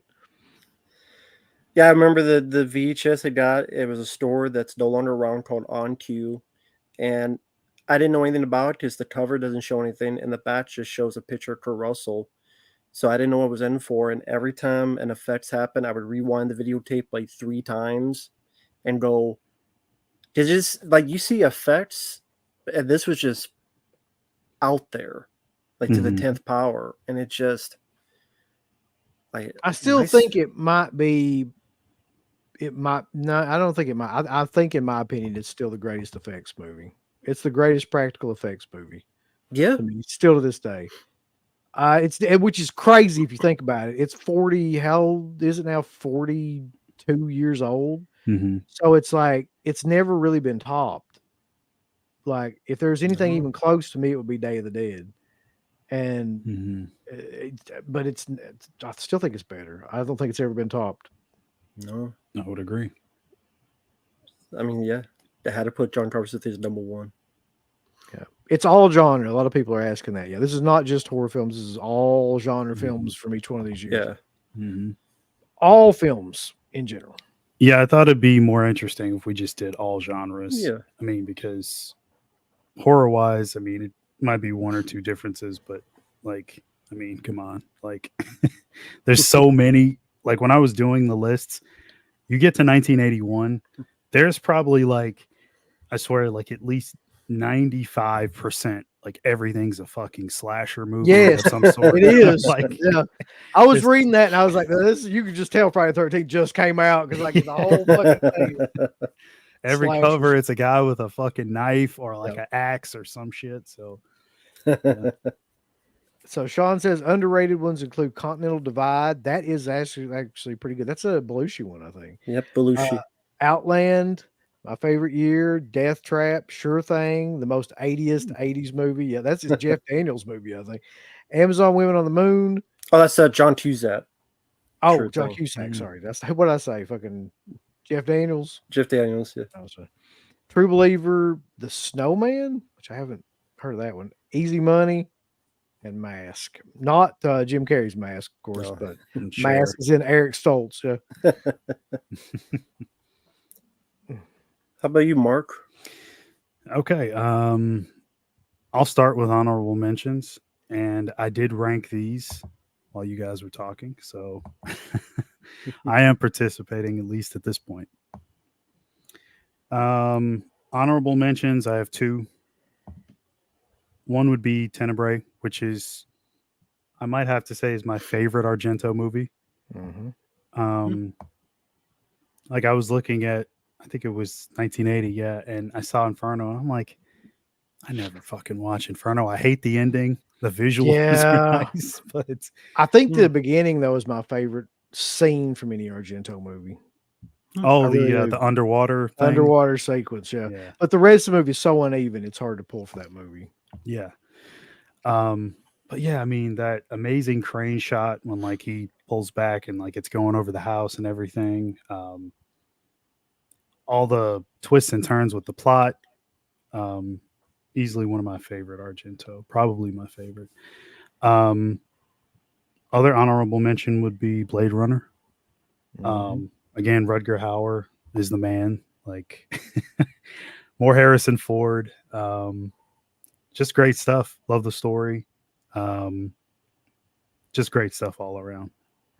But let me get to my top five. So number 5, I was questioning a lot because I only recently have gotten more of an appreciation for this one because of the re-release that Scream Factory did. And it's Friday the 13th Part 3. The 3D effects in that, and that's the only way I watch it now. I only watch it in 3D now. The 3D effects are so fun. It gives the movie a different like feel. I love the depth of field when you do watch it in 3D. So predominantly why I do love it as much as I do now is because of the effects. I mean, makeup effects are fine too, but mostly the 3D effects. The characters are also really fun. Of course, you get to see Jason in the hockey mask for the first time. Of course. That kind of stuff. Yeah. Well, I could do a Dated Kimmel, but it's not that great. Is what? Dated Kimmel, I don't think it's that great. Oh, The yeah. lead. Well, yeah. Yeah. At least in my opinion. No, I mean, it's definitely one of the weaker leads. I'll agree with that. Number 4, Death Wish 2. That's probably my second favorite, if not my favorite Death Wish movie. I love that one. It's so much darker than the other ones. I think the first one has a really good atmosphere and a dark tone too, a little bit, but nowhere near as. I think the second film they just wanted to try to top the insanity of the first one. Yeah. So they just up the grape scenes, up the violence, up all the bloodshed. Yeah. And it's not as playful as the third movie. I do like Death Wish 3. It's fun, but Death Wish 2 for me is like, it's got that perfect balance of what I like. Obviously Bronson's the man. Fishburne in the fucking glasses is hilarious. Could watch that all day. Perfect balance of grape. Yeah. It's the greatest film ever. Yeah. Number 3 would be Creepshow. Yep. Of course. I mean, what more can you say? The effects, Just all around cool stories. I'm a big anthology movie person. Like that's one of my favorite subgenres that I think is very dead at this point. Like it Yeah. never I mean we get the VHS movies, but I mean, come on, like those are so cheaply made and like they don't live up to like the original stuff, especially like from this time period. Love Creepshow 2 as well. But yeah, the first one, I think that was probably one of the first anthology movies I saw.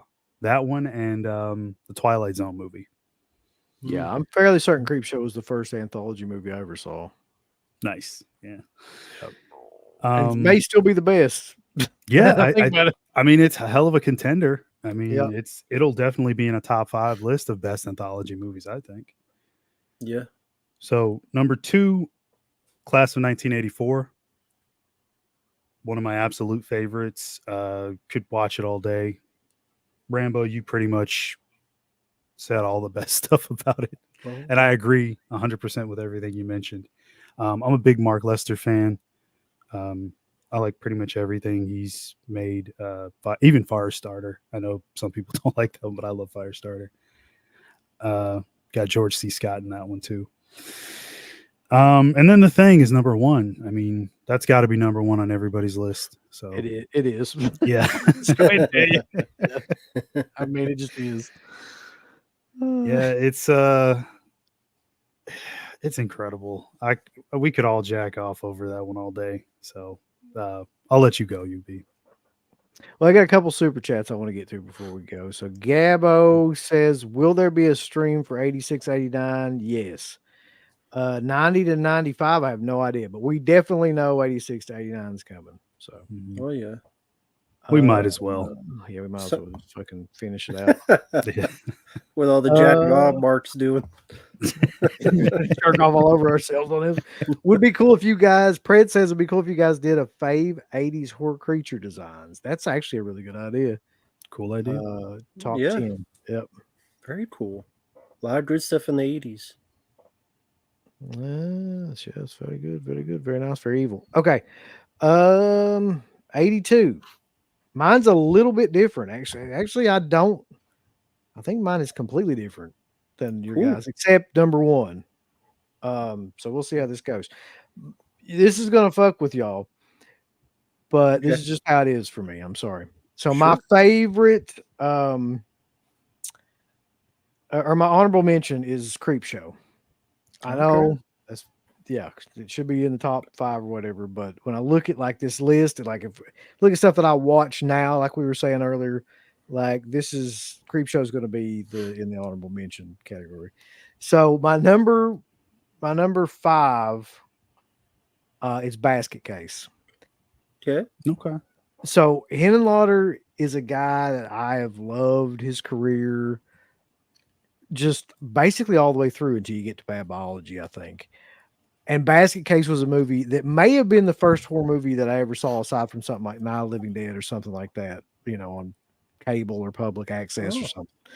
So it's a film that I've got a long history with, but it's also a film that I went back and watched again recently and was like, it kind of reminded me of Evil Dead.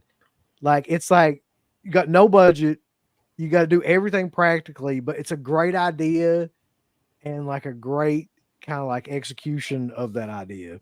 So I don't know. And it's so fucking, it's goofy, but it's also dead serious at the same time. And it actually like has some good gore effects in it for what they were doing. Yeah, the atmosphere is really good. The New York, kind of all the characters, Yeah. like the hooker and the owner of the hotel, they're all such interesting characters to themselves. Yep. I just think that it pretty much, like you said, encapsulates like a really cool period of time there as well. My number 4, Mark already brought up, I think it was his honorable mention, is Tenebrae. It is possibly my favorite Argento movie. It's definitely in the running for one of my favorites. I think it's the perfect combination of like a giallo, a slasher film, and like some of the mysterious kind of element shit that he would do later, in his career with like Phenomenon and stuff like that. It's like a really good mix of all those things. Super bloody, super violent Mhm. film, but also a really good like mystery film as well. Yes. So and for a couple scenes in particular, I mean, there's just that it has classic like horror film scenes that people still reference to this day and still rip off to this day. With the chick that gets her arm cut off, the slash down the piece of clothing and it reveals her face and stuff like that. Yeah. Like it's just the camera work in that. Like Argento was never known for his scripts or his dialogue or anything like that. But it's his visual stuff. Like it's cinematography and everything like that that makes those movies. So yeah, Is that your favorite Argento? Would you say? That's hard for me to say. I would say but it's like in my top. It's a contender for it. Like Okay. Deep Red might be my absolute favorite, but I go back and forth between like a bunch of his movies. Like is my favorite. So Yeah. Love Deep I don't Red. know. Yeah. My number 3 is 48 Hours. Okay. Oh yeah. I think it's the best buddy cop movie ever made. I think it may have set the template for buddy cop movies, as a matter of fact, like that would go on, even though they're not cops. But I mean, for all intents and purposes, they kind of are in that movie. But it's like the movie that made Eddie Murphy. Like it's the movie that like put him on the map in terms of like people knowing who he was and things like that. Mhm. Okay, fuck it. 40 Hours is going on my list too. I forgot shit. about that. He's changing his fucking list. That's number 4. I was gonna number say 4 like now. that's totally fine if anybody wants to I switch forgot. and put something on the list if they forgot a movie. That's cool too. 40 Yeah. Hours on my list. So Yeah. that's 4, Rocky 3, First Blood 2, Thing 1, 4. I agree with 40 Hours. Go on. I can't believe I forgot that shit. Gabo says, do it better than Lethal Weapon and Rush Hour. 100% yes. I think it's better than both those movies. I love Lethal Weapon. I'm kind of on the fence. I'm okay with Rush Hour, but it's not 48. 48 Hours is almost like an exploitation film. Like it's so, Especially the dialogue. I can see that. yeah, it's so un-PC and just fucking out there. Like even for that time period, really, but especially for now. And the dynamic between Nick Nolte just being a super racist alcoholic cop and Eddie Murphy like just being like a badass that just won't accept any of his shit, and like that fight sequence is great. The fight sequence that they have in that movie is up there with like the They Live fight sequence for me in terms of like great, How do you feel about the sequel though? I fucking hate that sequel, man. I'll be honest with you. Like, but the ending of it I like. I like the ending of it for some reason. I like the reveal and all that too, but I just didn't because I just think it's because I like this movie so much and grew up with it as a kid and watched it a million times, and it's got Sonny Landham in it, man. I mean, what do you, you know? It's got fucking Sonny. It's like one of the few movies that has Sonny Landham in it. It's so funny you mentioned him. A video popped up in my feed. It's like a Dead Pit video from like 15 years ago where CK was jerking off to Sonny Landham versus Ass. Do you remember that? I do remember that. Yeah. Sonny Landham versus Ass was a classic. James Remar, by the way, is amazing as the heel in that movie too. Dan's character name. Just the way that he delivers a lot of the dialogue in that movie and just how he literally seems to come across as really crazy is outstanding. I forget, there's a line of dialogue, you probably know this, Remo, where he's like, they say something to him like, I'll tell you what I think, or something like that. And he goes, I don't give a fuck what you think, or something like that. Yeah, exactly. Yeah. It's just the way that he delivers it too that's amazing. Or he's then like trying to sleep, and he's like, Chad, tell me a story. Fuck you. Well, that's one of my favorites. I love that movie. It's classic. And my number 2, and I can't believe, I don't think anybody's mentioned this yet. Or I don't think you guys either one mentioned, but Conan the Barbarian. Did anybody mention that yet? I love Conan. Yeah. That's my number 2. Change your fucking list, Matt. Come on. First Blood, Rocky 3 is staying on there. Goddamn it. I'm a Stallone fan, so I gotta represent Sly. You got Arnold, All right. and Mark's got Tenebrae. So Conan the Barbarian, to me, has the greatest score that fits a movie ever. Like, whenever I hear that score, I want to sack a village. Like, that is the immediate like feeling that I have. It's the perfect fucking score, like, for that movie. It sets everything up for the action sequences. It's got some of the best action sequences too. And just the fact that they don't let Arnold talk in it, except a couple of lines that are now classic. But like the fact that he basically is just like an action star in it is what makes it like work too. And to be honest, somehow or another, James Earl Jones works as like the villain. He shouldn't. Like, he shouldn't work like in that get up with that hair and shit as like the lead villain against like Arnold, which is ridiculous when you look at the two of them. But like the fact he turns into a fucking python works. Yeah. And like, Who could forget that scene? and the chick, like the whole side cast is great in it. Who's the chick? Sandra, what was her name? Oh, I can't remember her actual name, but like she's great in it. And everybody in that movie is Sandra Bergman. Yeah. So yeah, Sandal Bergman. Yeah, whatever. Sandals Bergman. But yeah, man, like it's just one of those movies where when I got the Arrow 4K and watched it again, I was like, this is like, it's almost a perfect film. Like, for that style of what they were going for, I don't think you'll ever see that really topped what they were doing. And then of course my number 1 is The Thing. Like, we all know this. Like, of course, there can only be one. Only one. Yeah. But yeah, 1982 was a hell of a year. Oh yeah. First Blood, I love First Blood. I don't know why I didn't put that in there, but for some reason, I don't know. I didn't latch on to First Blood as much as I did some of the others. Right. Well, especially the other later, like Stallone films too. I'm not gonna be like, you fucking asshole, you fucking dickhead. Well, you should. Now. You should. Someone will though. Somebody. That's how YouTube is. They'll do that for you. They'll do it for me. Jesus. Neopunk says 48 Hours, Rocky 3, Fast Times at Ridgemont High. I almost put that on there too. Me too. Blade Runner and The Road Warrior. Road Warrior is another one that I thought about. Yeah. Justin Marino says The Thing, Tenebrae, New York Ripper is another great one. Creep Show and Pieces. I thought about Pieces too. Those two almost made the list, especially New York Ripper. I love the sleeves in that one. That movie is one of the, you talk about violent and just nonstop sex and violence throughout the whole thing. That's all it is. I fucking hate that movie. I know. Yeah. You don't like the voice? You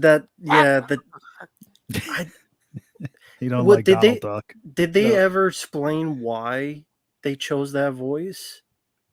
A Donald Duck voice for the killer? They probably did, but I think it's like something to do with like the son or something. I know there's like the son. Yeah, like his son. Like Dirk's in here. Help me out, Dirk. He loved Donald Duck cartoons. Maybe. I mean, Donald Duck was violent. Maybe he's like, if he was real, he'd be a serial killer. Oh, he says it's the daughter. That's what Dirk says. Okay, so the daughter. The daughter was a Donald Duck killer. I do love that movie though, for the fact that it is so violent, so gory, and so fucking trashy. Like it's a trashy movie. to try to watch now. Yeah, you can't really watch it now, man. I'm pretty sure you get canceled just for watching that fucking movie. That was Dirk's number one. I don't know if you turn that movie on right now, somebody will come to your house and just like throw you in jail.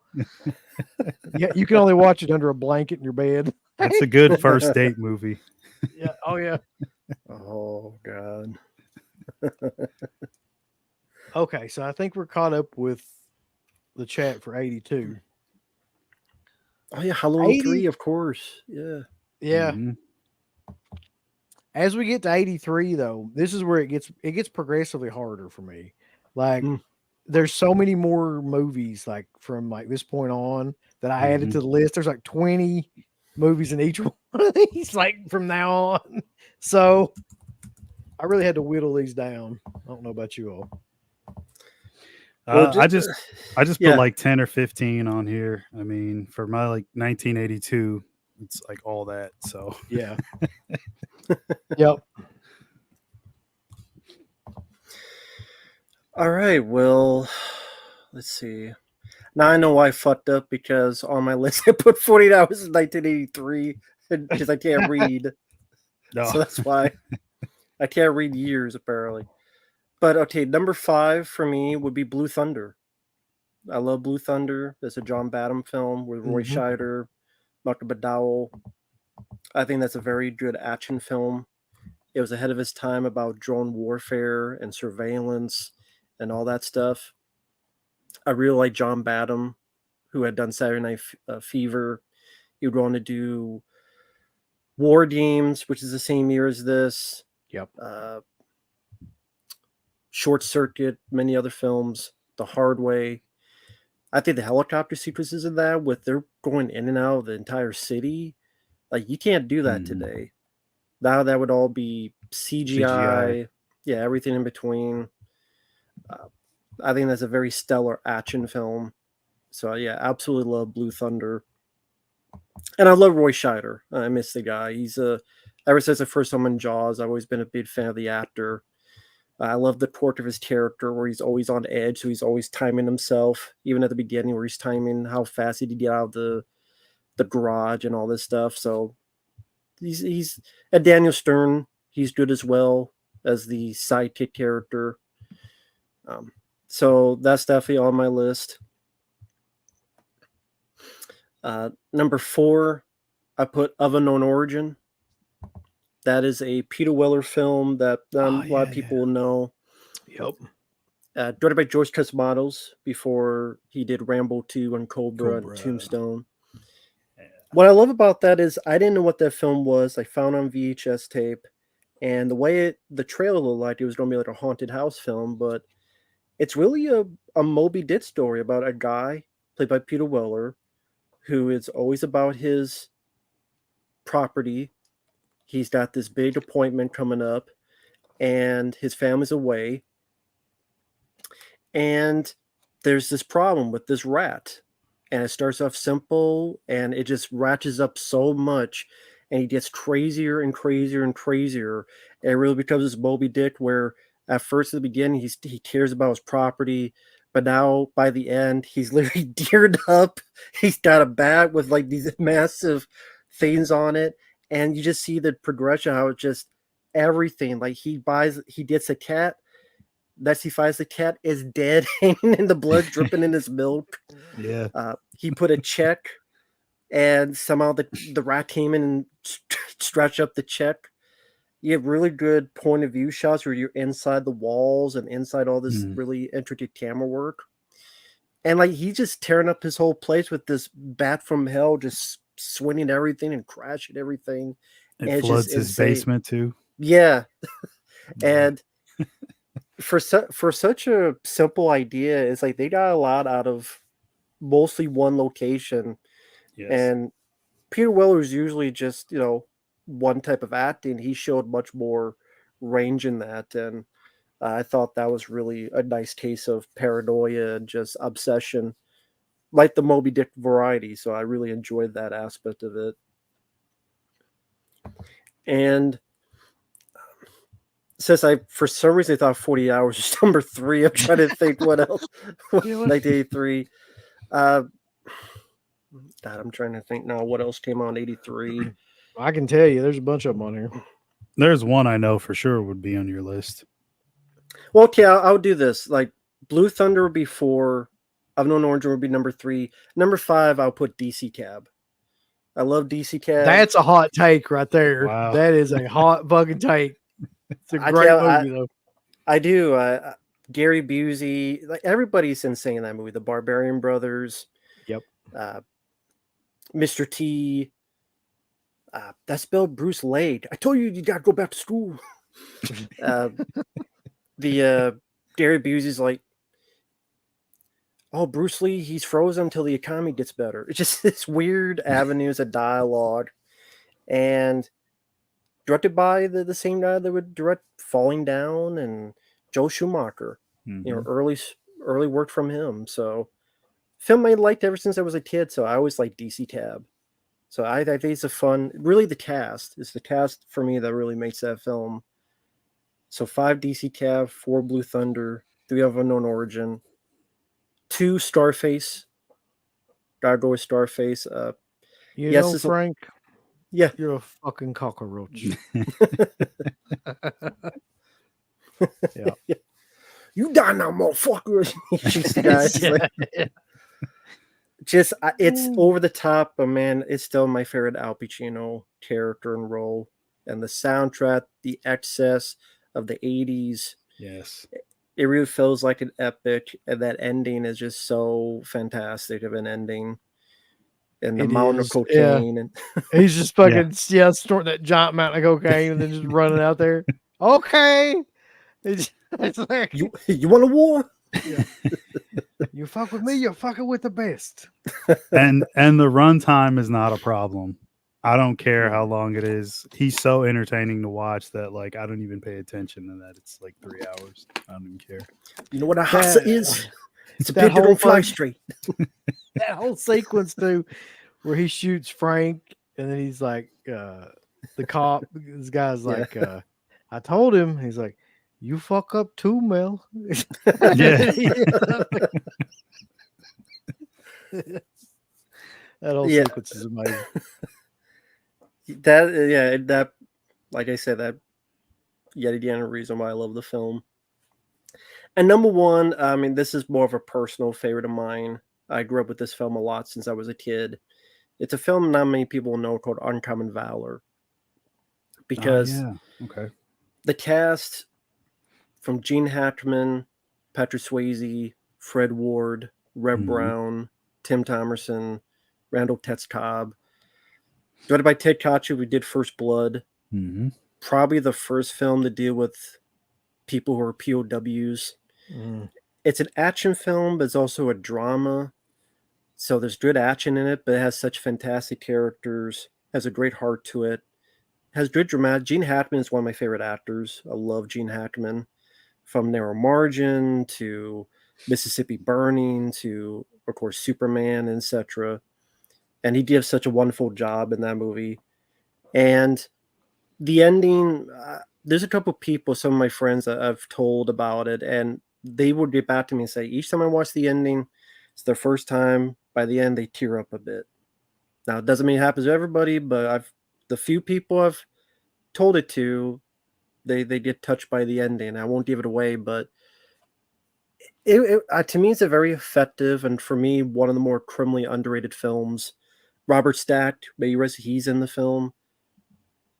It's pretty much a guy, a father, his son's missing in action, gets his son's buddies they train and they go back to find the POWs, like a more serious version of Missing in Action. And it was before that film. And that's a film I would always highly recommend to people, at least for the cast alone. It has Randall Tetz-Cobb as one of my favorite lines where he's in a jail because he's a bit crazy. He's like, I get energy from the air. I talk to polar bears. I converse with paramics. Man, I fuck nuclear waste. I don't know what the fuck he means, but it shows his craziness. And he's always walking around with a grenade around his neck. I'm like, why does he do that? Well, in case one day he says, screw it, pulls the pin and see what happens next. so I love Uncommon Valor a lot. but that'd be my favorite of that year. Nice. All right. Okay. Going to the chat first, or Yeah, I've got a bunch of them. I'm actually just starring the ones where they, okay. so I can easily try to get back to them. So we got Scarface, Return of the Jedi, The Outsiders, Risky Business, and Trading Places. And then we've got a bunch of other people on here too. Christine, Videodrome, Psycho 2, A Christmas Story. That's my top 5 right there. Get crazy. Christine, Psycho 2, DC Cab. There's a DC Cab mention. National Lampoon's Vacation. Return of the Jedi, Scarface, Octopussy, Sudden Impact. Oh, wow. Vacation. Christmas Story's honorable mention. Sleepaway Camp, Psycho 2, 3, National Lampoon's, Outsiders, The Dead Zone. Honorable mention, Christine. And then, there you go. Uncommon Valor, Scarface, Unknown Orchard. That's pretty close to yours, man. Very cool. All right. Yeah. Go ahead, Mark. Okay. Honorable mentions first. Dead Zone, which I really like, but I find myself not watching it as much as the other ones that are in the top 5. Christopher Walken, Martin Sheen, great performances by both of them. I like Cronenberg stuff quite a bit, and one of his movies is in my top 5, but that's probably one of my least watched ones. Other honorable mention, 10 to Midnight, because I love the Oh, music. yeah. And Andrew Stevens. Fucking Just- Andrew Stevens, yeah. And one of the only films that didn't have Shannon Tweed in it as well. was Right. Andrew Stevens. But he still plays like a damn near like a sex maniac. He's got that ridiculous sex toy Yeah. that Bronson just pulls out and flashes in front of all the other cops. I mean, every killer has like a gimmick, but he doesn't wear anything. He kills people in the nude. I mean, how can you not like that? So number 5 is Videodrome. Okay. I love James Woods. Easily one of my favorite actors ever. Always knows just how far to take it without going too far. This one, I think when I first saw it, I just wasn't sure what to make of it, which is probably the reaction most people have to it. But watching it again and again, I love the subtext. Cronenberg, man, I mean, he's got to be one of my favorite Canadian filmmakers. Truly a student of the art. I mean, shot very well. Love the effects. All around good stuff. But number 4, which I kind of wanted to move up, but I'm going to leave it at number 4, Psycho 2. Undoubtedly the best Psycho sequel. I think most people would agree with that. Adds a whole lot without adding too much, and it also has a great ending that could possibly even rival the original. Mm-hmm.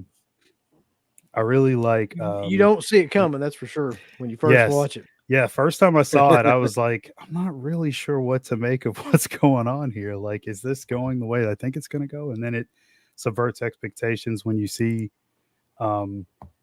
like their whole plan and the scheme to sort of drive him nuts. And yeah, it's really, really well done. Definitely a worthy sequel. And Perkins is just fantastic. I think we can all agree with that too. Christine is number 3. First saw that one way back, like on VHS recording on TV. I'm not even sure if it had like all the scenes in it, but it always stuck with me. And man, it's probably still to this day why I'm a huge Carpenter fan. I love the music. It's something about like directors that like write their own movies, score their own movies, and like it's so much more of them in it. You know what I mean? Versus like just another guy coming in and directing a script from a stack of screenplays that he just picks out. Stockwell's great. Gordon's great. I love the characters. Love that movie so much. And the car, of course, is amazing. It's great stuff. Don't let the shooters get you down. Yeah, I mean, so many fucking great lines, like the old man, the one that he gives. I'm not gonna say it, but I think we all know which one that is. Yeah. 2 is Trading Places. Grew up with that one as well. Such great Eddie Murphy jokes in there, especially when he's like on the. It's like a platform with wheels, and he's pretending to be blind. Yeah, it's he's just, like a Vietnam vet or whatever. Yeah. Yeah, I think he says his name, his war name was Agent Orange or something. Yeah. Yeah, it's so good. Always been an Aykroyd fan too. They play so well off of each other. They have a great chemistry. Perfect Christmas movie to watch around that time. Jamie Lee, of course, is Jesus perfect in that, and she Yep. has a really nice scene in that topless scene. Man, and there's Go ahead. a scene in that movie though where they like anybody watches that movie now, they'll just be aghast. And it's the scene where they dress up in the train car and shit. It's Yeah. like, Oh man, never in a million fucking You years can't do would you that be able to do today. that now. No, no, definitely not. Lionel from the African Exchange Program. No. You can't do it now. No, No, you really can't. People would really have a problem with that. Number 1, Scarface, of course. It's probably my favorite Pacino one too. I mean, so many great lines in that. Yep. Where he's talking about fuck Gaspar Gomez and the Diaz brothers. Yeah, the music, the action. I mentioned it earlier. The runtime does not bother me at all. Very, very fun movie. Don't care that it's over the top though.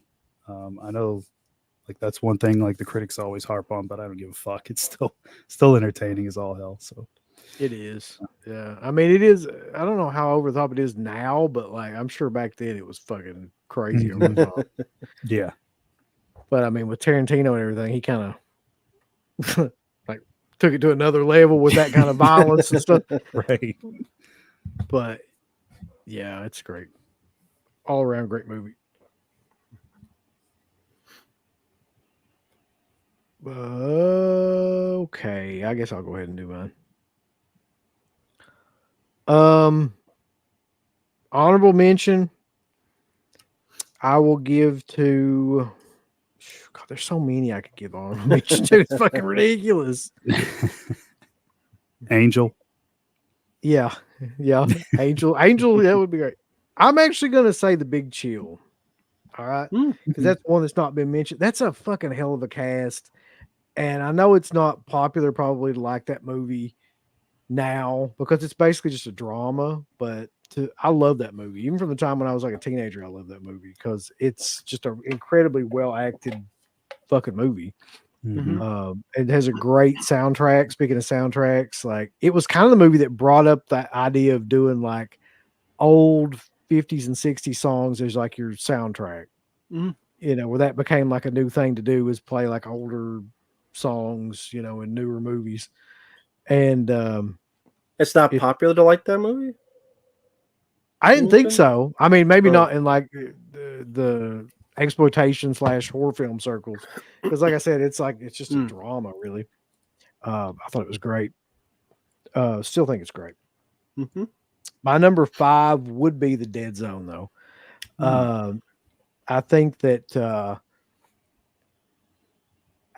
out of all of Cronenberg's films, that might be the most like easily accessible of his films, and like I think Martin Sheen's performance in that movie pretty much seals it for a while. Like I would pick that movie and put it in the top 5 because he plays like the perfect politician asshole, you know, two-faced guy Yeah. that I've ever seen in a film, and the ending is perfect. Like there couldn't be a more perfect ending to a movie, in my opinion, in the way that movie ends. Like it doesn't end well, but it does. Like everybody kind of gets what they want, but in the weirdest fucking way possible. Like not in the way that you think would be Mhm. would be how that would happen. But yeah. It all kind of works out, but it's you think it's going to work out one way, and then it takes you like in a completely different direction.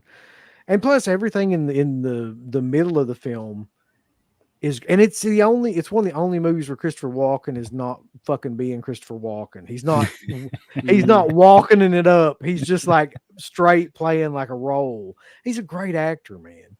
That's the sad part about Christopher Walken is like he kind of got caught up in all that weirdness that became, him at that time.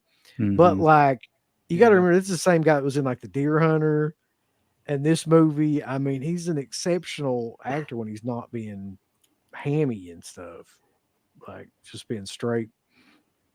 Um, so that's my number 5. Uh, my number 4 is War Games. I love Okay. that movie.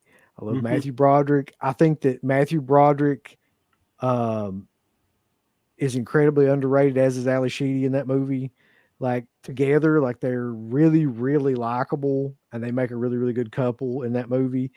And the idea behind the movie is fucking amazing too, which is just like the idea of the movie is basically at the end, kid's really into games.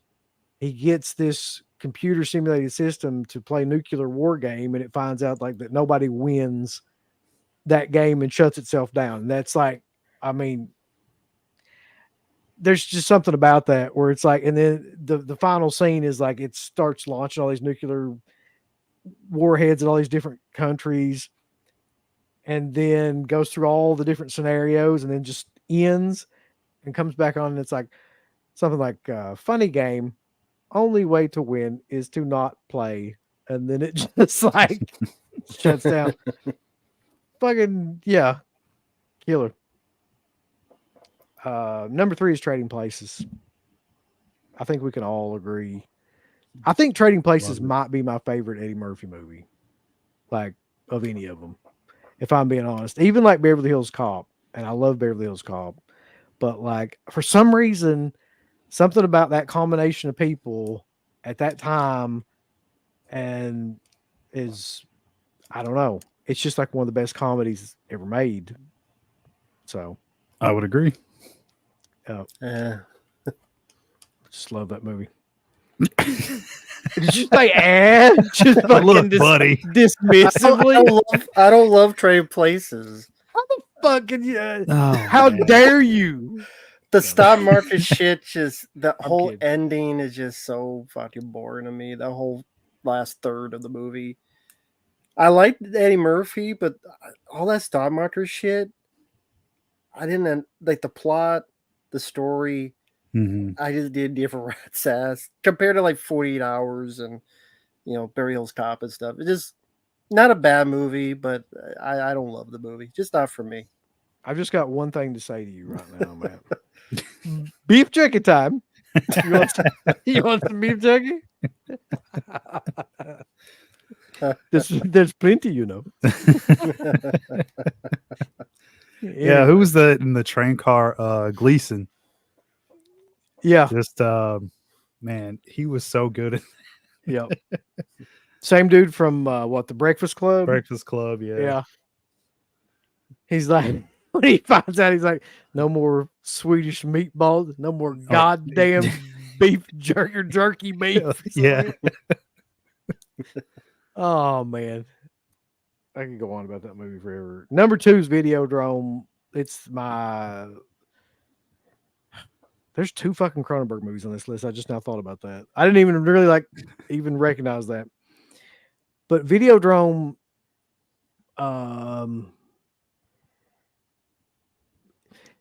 it's like some David Lynch films are just too David Lynchy, and some Cronenberg films are just too Cronenbergy.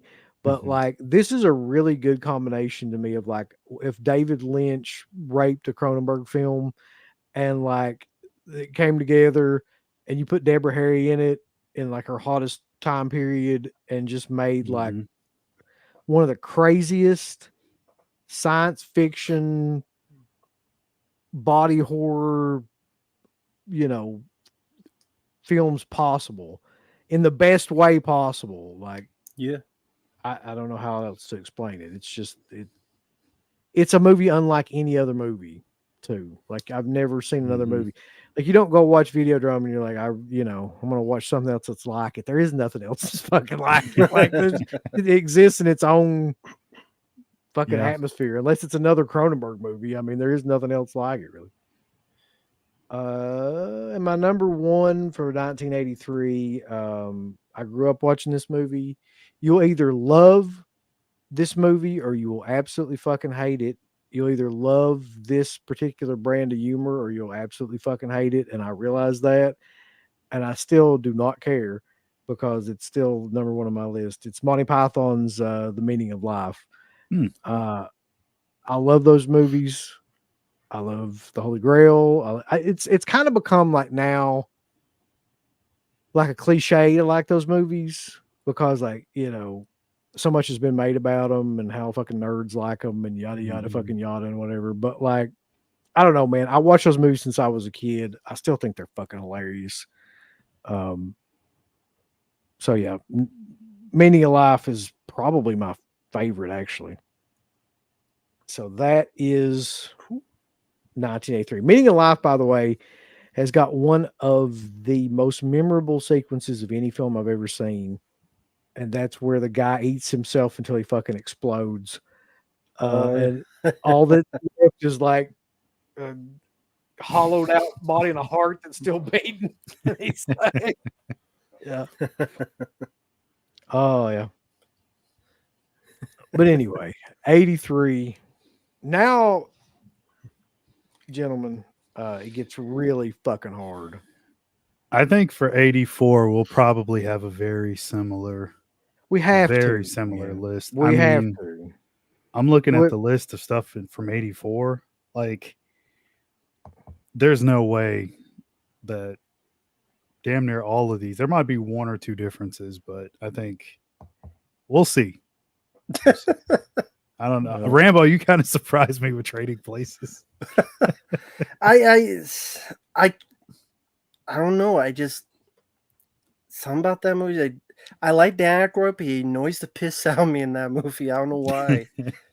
And I love Eddie Murphy. I had nothing wrong with him, but the stock market just makes my brain freeze.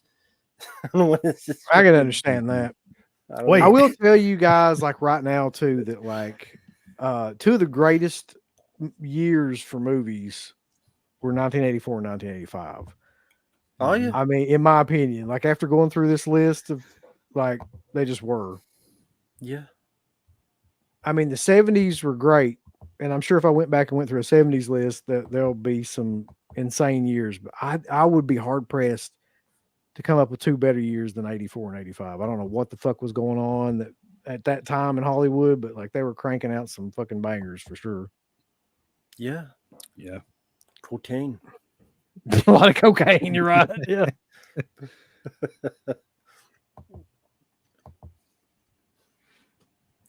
So did you want to look at the chat or I just go to the list? Well, or? they're all posting 84 stuff at this point, so I would just go ahead. Yeah. So 1984, my number 5 would be, again, I enjoy this franchise, Indiana Jones Temple of Doom. I love the darker quality of the film in terms of the cult, and didn't expect this kind of film to have people's hearts being ripped out and things of that nature. Shim shim shabah, shim shim shabah, shim shim shabah. Yeah. Making sequences amazing. I love Short Round T. Hoi Kwan. Congrats on him winning an Oscar. He was also in the Goonies after this. Harrison Ford, once again, doing a great job. I don't mind Kate Capshaw, but I can perfectly understand why people would be annoyed by her. I'm very, very annoyed by her. How you feel about Dan Aykroyd at Trading Places? That's how I feel about her. Where was understand. Alan? Where was she? Like that's It's a what I wanted. prequel. I know, but still, I get what you mean. yeah. I don't know why they made it prequel. It just seemed random. I get very. what you mean, though. I can understand. But I just like the way it's directed. The beginning with the whole showmanship, anything goes, to the big gone, big set pieces, the mine chase sequence. I love the cult aspect. I know Spielberg hates that now because he's a pansy, but Yeah, to say the least. Yeah. Yeah. but I thought that was a good direction. It was different. It didn't feel like a copy, and it made the villains more threatening. And I think it worked. I know I don't think the film is racist. People say that now. It's fucking. I think that's stupid. Apparently, everybody thinks everything's racist now. Like, Well, came out in the yeah. 80s. But yeah, I love Temple of Doom. Number 4, The Terminator. Have to put The course. Terminator on there. My favorite of that franchise. I love that it's like a horror film. I love that it's like a slasher film. Yep. Michael Biehn, Linda Hamilton, the score.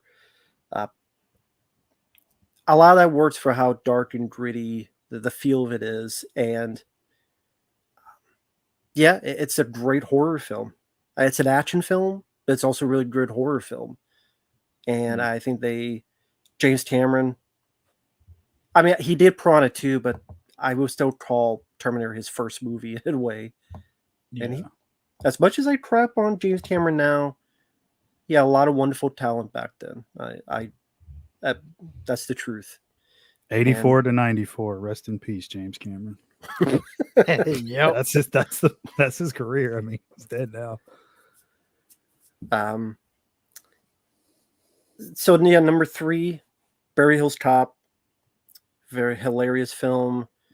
Of course, originally it was supposed to be a Stallone film, which would later be Cobra. But I thought this worked out for the best. Really, it showed Eddie Murphy to hold a film on his own. There's other films he had done with either a Dan Aykroyd or a Nick Nolte. But those films brought him on the map. Beverly Hills Cop made him a star. And just the way he worked with the characters, the way he was with his wisecracks. So much worked in that movie, Beverly Hills Cop. And I mean, one more could be said about the first Beverly Hills Cop that has been said before. The great soundtrack, to be a smartass, it just works well. I mean, number 2 will be a curveball, but this is again a childhood favorite of mine. Runaway. Childhood favorite of mine is Runaway. That's one of my honorable mentions. Talking about the Selleck and Gene Simmons Runaway. Yeah. That's a classic. Yeah. Is that like this fucking moron? What a class. No, I'm being dead I'm just kidding. serious. That's fucking classic. I'm just fucking with you. I'm just having fun. Fucking stupid ass. No, I'm being serious. No, I love that movie. I'm just having fun. It's folks, it's YouTube. Just have fun. Don't be so fucking serious for all the people out there. Yeah, Runaway, Michael Crichton, may he rest in peace. He directed that. And I'm a big Tom Selleck fan. I love the character aspects of that character, him being afraid of heights, how that's employed in the thread. Gene Simmons, for a guy that's a rock star, I thought he made a really good villain. Very sinister. He had the right look. I love Luther. Luther. And just all the little stuff they have. That's very ahead of its time. Drones. Like there's a drone that goes into the room when there's a hostage. That's 84. Very ahead of its time. All the stuff with computers and what they do with that stuff. Very ahead of its time. And I love that. Yes, it looks antiquated, but that's how it would be in real life. Like it's not going to look like iRobot. Like if they make these type of things to go in your home, it could be a rough and tumble way like in that film where it's going to be looking like rough and tumble. It's not going to look so sleek and gloss like $100 million movie. It's going to be all these nuts and bolts put together to be in your homes. And I like that aspect of it. I love the spiders that shoot acid. It just, the bullets that go around corners. There's a lot of cool aspects of that film that I think just makes it a very fun movie. And that's a childhood favorite of mine. Jerry Goldsmith doing the music. And then number one, I put Ghostbusters. I love the first Ghostbusters. Fuck the new ones and kiss my ass. You didn't like that? You don't like woke busters? Yeah. No, or Afterlife with the dead Harold Ramis they dug up. You didn't like those Uses- tiny little marshmallows in the grocery store coming after him? If I eat them, maybe. That'd be killer. They just ate him, killed him. But I mean, Ghostbusters, what can I say? So many great lines. Are you menstruating right now? What's that guy doing? Back off, man. I'm a scientist. Yeah. Yeah. No, the line at the end though. You know which one I'm talking about with Bill Murray. No. Go ahead. If the yeah. Or they're trying to explain everything to the mayor, and Aykroyd calls Peck dickless, and then Bill Murray Yeah. he says, "Yeah, it's true. This man has no dick." Yeah. But yeah, I love Ghostbusters tremendously. I mean, there's, like you said, there's a lot of movies to choose in '84. It is hard to pick, but that was my pick for the 5. And there's a lot of different ones you could have though on the list. It's a great year. Yeah. It's impossible really to pick 5 movies. So I mean, there's so many different ones that could be interchanged with these, like at any given Yes. time. I don't know. Yeah, it was really tough for me. I mean, there's how many do I have on here? Maybe like 20 or so. Mhm.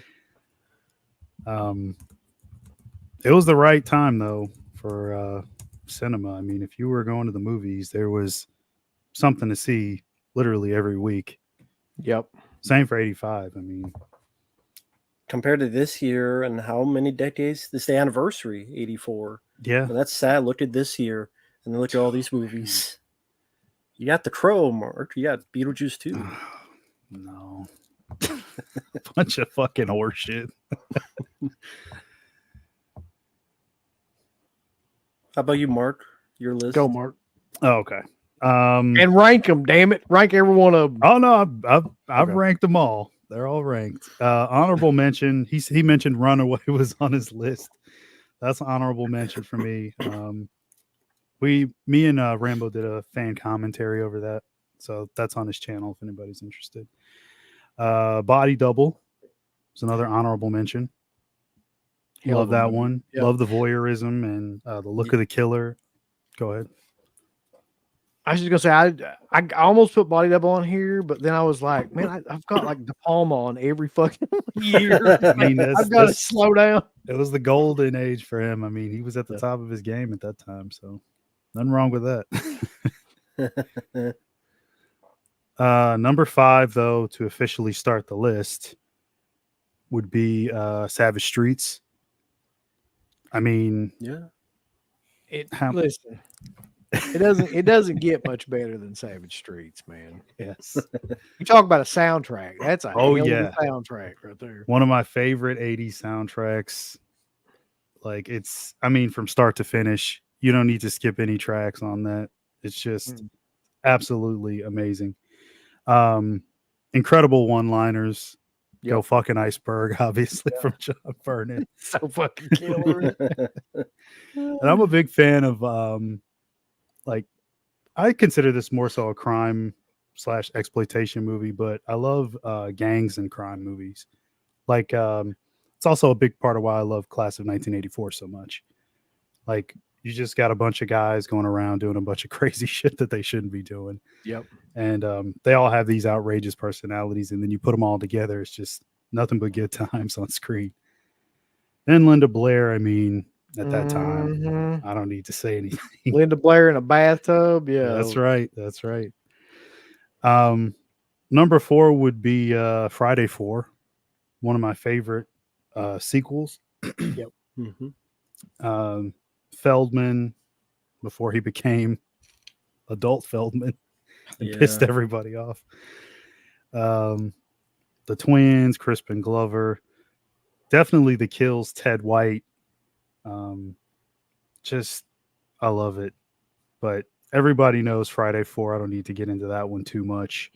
Nightmare on Elm Street, of course, is my number 3. That's one of the few. See, I saw the franchise in order. So at that time, I'm not even sure what year it was, but by the time I did see the first one, I was actually scared of Freddy. I was still pretty young though. Actually did give me nightmares. Um, Growing up and having met him and had conversations with him, it's all still somewhat surreal.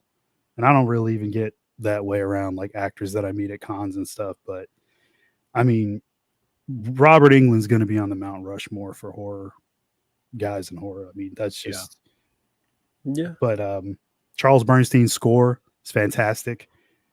Love that. Of course, Craven is a legend in the genre. Love all his stuff. Love his style. And Johnny Depp turns in somewhat of an interesting debut performance, if you could call it that. But I'll go on to my number 2, Ghostbusters, which you talked about is, of course, epic in every way possible. Love the entire cast. Such a fun movie. Saw that one as a kid. I love Ghostbusters 2 as well a lot. The first 2 are it for me. That's all I'll ever need. And that video game that they did in 2009, which to me is the only real part 3, if you want to consider it that. But number 1's Terminator. No, God, no. Definitely not. Number 1's Terminator for all the reasons you mentioned as well. 45 long slide. You ready? So here it goes. He goes 12 gauge auto loader, 45 long slide with the laser sighting, Uzi 9mm. Then he goes phase plasma rifle in the 40-watt range. And he goes, only just what you see, pal. Oh, it's so damn good, man. Love 1984. It's, man, this year in 85, I'm telling you, so tough. Like, you got other really cool stuff. Streets of Fire, Blood Simple. So many good movies. This was really tough to do, man. It's endless, man, the list. Yeah. Yeah, but I mean, those 5 are the ones I'd say I watched the most from that year for sure. Like, without a doubt. Yeah.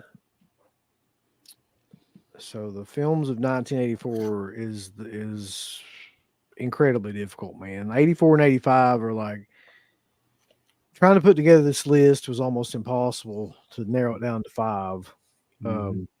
So my honorable mention then for 1984 will be Turn Around. What you see?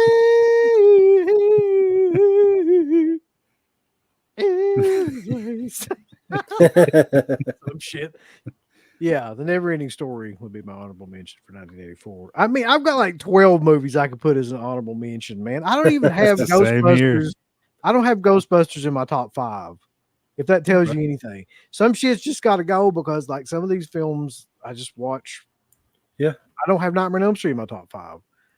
I don't, to be perfectly honest with you, like, of all the franchise movies, like, you know, Halloween, of all the first movies in the franchise, like Halloween, Friday, like Nightmare on Elm Street's great. I just never go back and watch it. I just don't. Like, I don't know why. Maybe because I saw it 8 million fucking times as a kid. So makes sense. Yeah. But so to start out my list, though, 1984, my number 5 is Revenge of the Nerds. It's a movie that I still fucking love. I can still go back and watch at any point in time. It's one of my favorite, like, stupid, raunchy comedies from that time period. I don't know, man. Like, name any part of that movie, and it's fucking great to me. Especially, what's his name? Gibb. Donald Gibb. Donald Gibb, yeah. It's the whole great. Movie, man. Is just ogre, yeah. What about the scene that now the movie's tried to get canceled for, where the guy's got the gas mask? Oh yeah, I mean, there's always some shit they're going to cancel somebody for you. Drugged in. There's a story about that too that I heard where they actually they actually did something, which is fucking crazy to me. I Like don't know that about that. actress and Carradine like actually like screwed around. Like which Okay. when I heard that story, I was like, there ain't no way. But apparently like there's some truth to that. So I don't know. Oh. I always thought that movie was a great ensemble cast of like comedic actors and just it had everything. And the final sequence with the Olympic shit where they're all like those stupid games, they're drinking beers and shit, like fucking like the belching contest is amazing. It's a fun film. It's a great film. Yes. Somebody mentioned this in the chat that none of us would mention this movie, but they don't know me very well apparently because I am both into heavy metal and have played in bands, and so like anybody that has done those two things must include this movie in their top 5, and I think that it's one of the greatest almost documentaries of the time period of music, and that is This Is Spinal Tap. Mhm. So that's my number 4. I mean, man, everybody always talks about, this one goes to 11. There's literally 50 fucking quotable moments in that film. There's the scene where he's playing the piano and he goes, "This is nice. What's this?" And he goes, "I call this one Lick My Love Pump." and then there's the scenes where they're talking about all the drummers that died like garden accidents and like all this other shit too. Like, yeah, you can't dust for vomit. Like, there's so many fucking great quotes in that movie. Anyway, This Is Spinal Tap. I'm sure everybody's seen that. Number 3, it just has to be this, man. It has to be. It just has to be. I'm sorry. The Karate Kid. Like, Of course. wore that fucking movie out. Wore that VHS tape. It's just the perfect underdog movie from that time period. It just is like there's something. It's got the perfect villain. It's got the perfect mentor. It's got the perfect kid, like the perfect baby face, like white meat baby face, fucking everything about it. Yeah. That's part of why it's not in my top 5, only because I've seen it so many times. Like how you said about Nightmare, it's the same thing. Yeah. My VHS tape is warped. I can't even watch the damn thing anymore. Well, it's one of those movies though, too, with me, like these other 2 movies too, where like if it comes on at any time, I can just watch it. Yeah. Like if it just came on like the TV right now, I would be able to sit down and watch the whole thing all the way through. Jaws is one of those movies. Like there's just certain movies where it's that, I can do that with. Is Commando 84? 85. 85? I was gonna say, yeah. Thinking somebody brought up Commando. I'm like, I'll bring up Commando yet. Might possibly be one of the greatest action films of all time, but we're getting there. My number 2 is Beverly Hills Cop. We've all talked about Beverly Hills Cop. What's my number 1 gonna be? Everybody fucking knows it's Terminator. The Terminator. Like it's just man, like it's kind of the perfect combination of like low budget sci-fi and like doing something completely original with a script.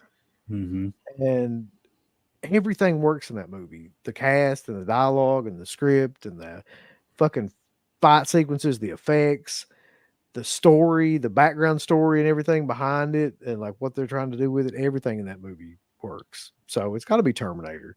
Yeah. And yeah, like, I mean, somebody that mentioned a bunch of like Repo Man. I've got that on here. I've got Red Dawn on here. I even got Police Academy on here, man.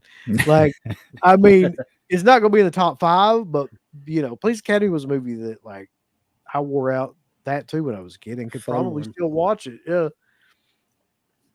You don't fuck with Gutenberg. That's all I'm saying. He's the Goot.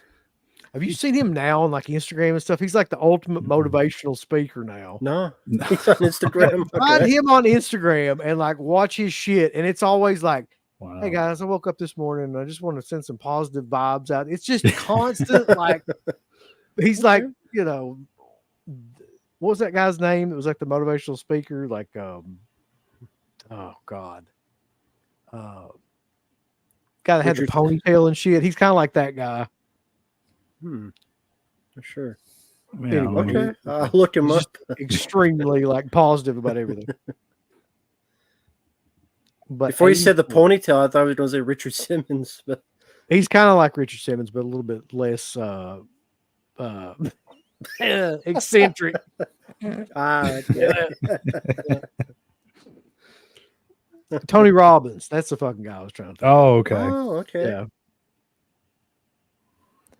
All right, 1984 though. From the chat, some of the picks that I've got here. We'll get to 85, which is the last year for this one. Thank God we didn't try to do all 10 fucking years. This would have been like Terminator, Repo Man, Body Double. Body Double's good. And A Soldier Story. I hadn't really heard of that one. Okay, let's see. Now the Comet. Yeah. Yeah. Gremlins. How the fuck did I forget about Gremlins? Yeah. I had it on Stark. here. I never watch it. I've seen it so many times. I know it's kind of the same. Like I'm kind of like sick of that movie. Yeah, that's basically my list. Yep. Stop Making Sense is a great one. That's a concert film from the Talking Heads. Oh, okay. I haven't heard of that one. Uh, Now the Comet's a good one. That comment keeps coming up. Nice to see the love for Repo, man. Thought I was the only one. Yeah, love that one. I thought he was a jobber, but a lot of people seem to like him. I just Repo. Repo man. Terminator Starman. Starman is another one. Yeah. Yes. Forgot about that. I just completely forgot about that one. Me too. Terminator, Ghostbusters, Karate Kid, Gremlins, Red Dawn, Streets of Fire. Streets of Fire is a popular one too. Runaways on there. Nice. It was hard not to make that one an honorable mention for sure. Yeah. Now the comments really got a lot of love in this chat. I'll say that. Amadeus. Front me Amadeus. Ghostbusters, Nightmare on Elm Street, John Temple Doom. Ghostbusters, Beverly Hills Cop, Karate Kid, yep. So everybody seems to be roughly on the same page, yeah. Yeah. Very cool. All right. So we got 1 year left, and it's a fucking doozy. 1985, which to me is probably my favorite overall year for music, film, just pop culture, entertainment shit, period, is 1985. This is a really tough list. Like, oh man, there's so much shit on here. Oh, we'll see. So 1985. Yeah. Number 5. Honorable mention, I'll put Invasion USA. Love that film. It's okay. Chuck Norris killing communists. Saves the world, saves the country, one machine gun at a time. And Richard Lynch, when he's not ripping up posters, he's blow up houses.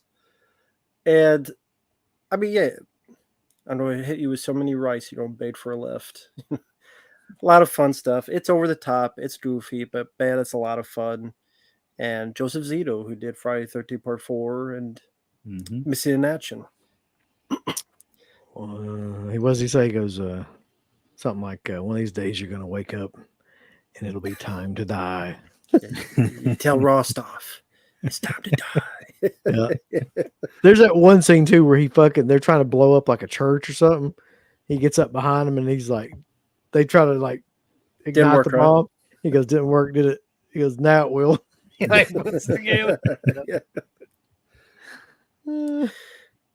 So I had to put that as honorable mention, but number 5, I'm going to put Death Wish 3. I love that film, how insane it is.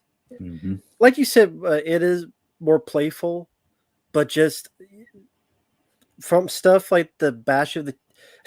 What's that? It's teeth. Yep.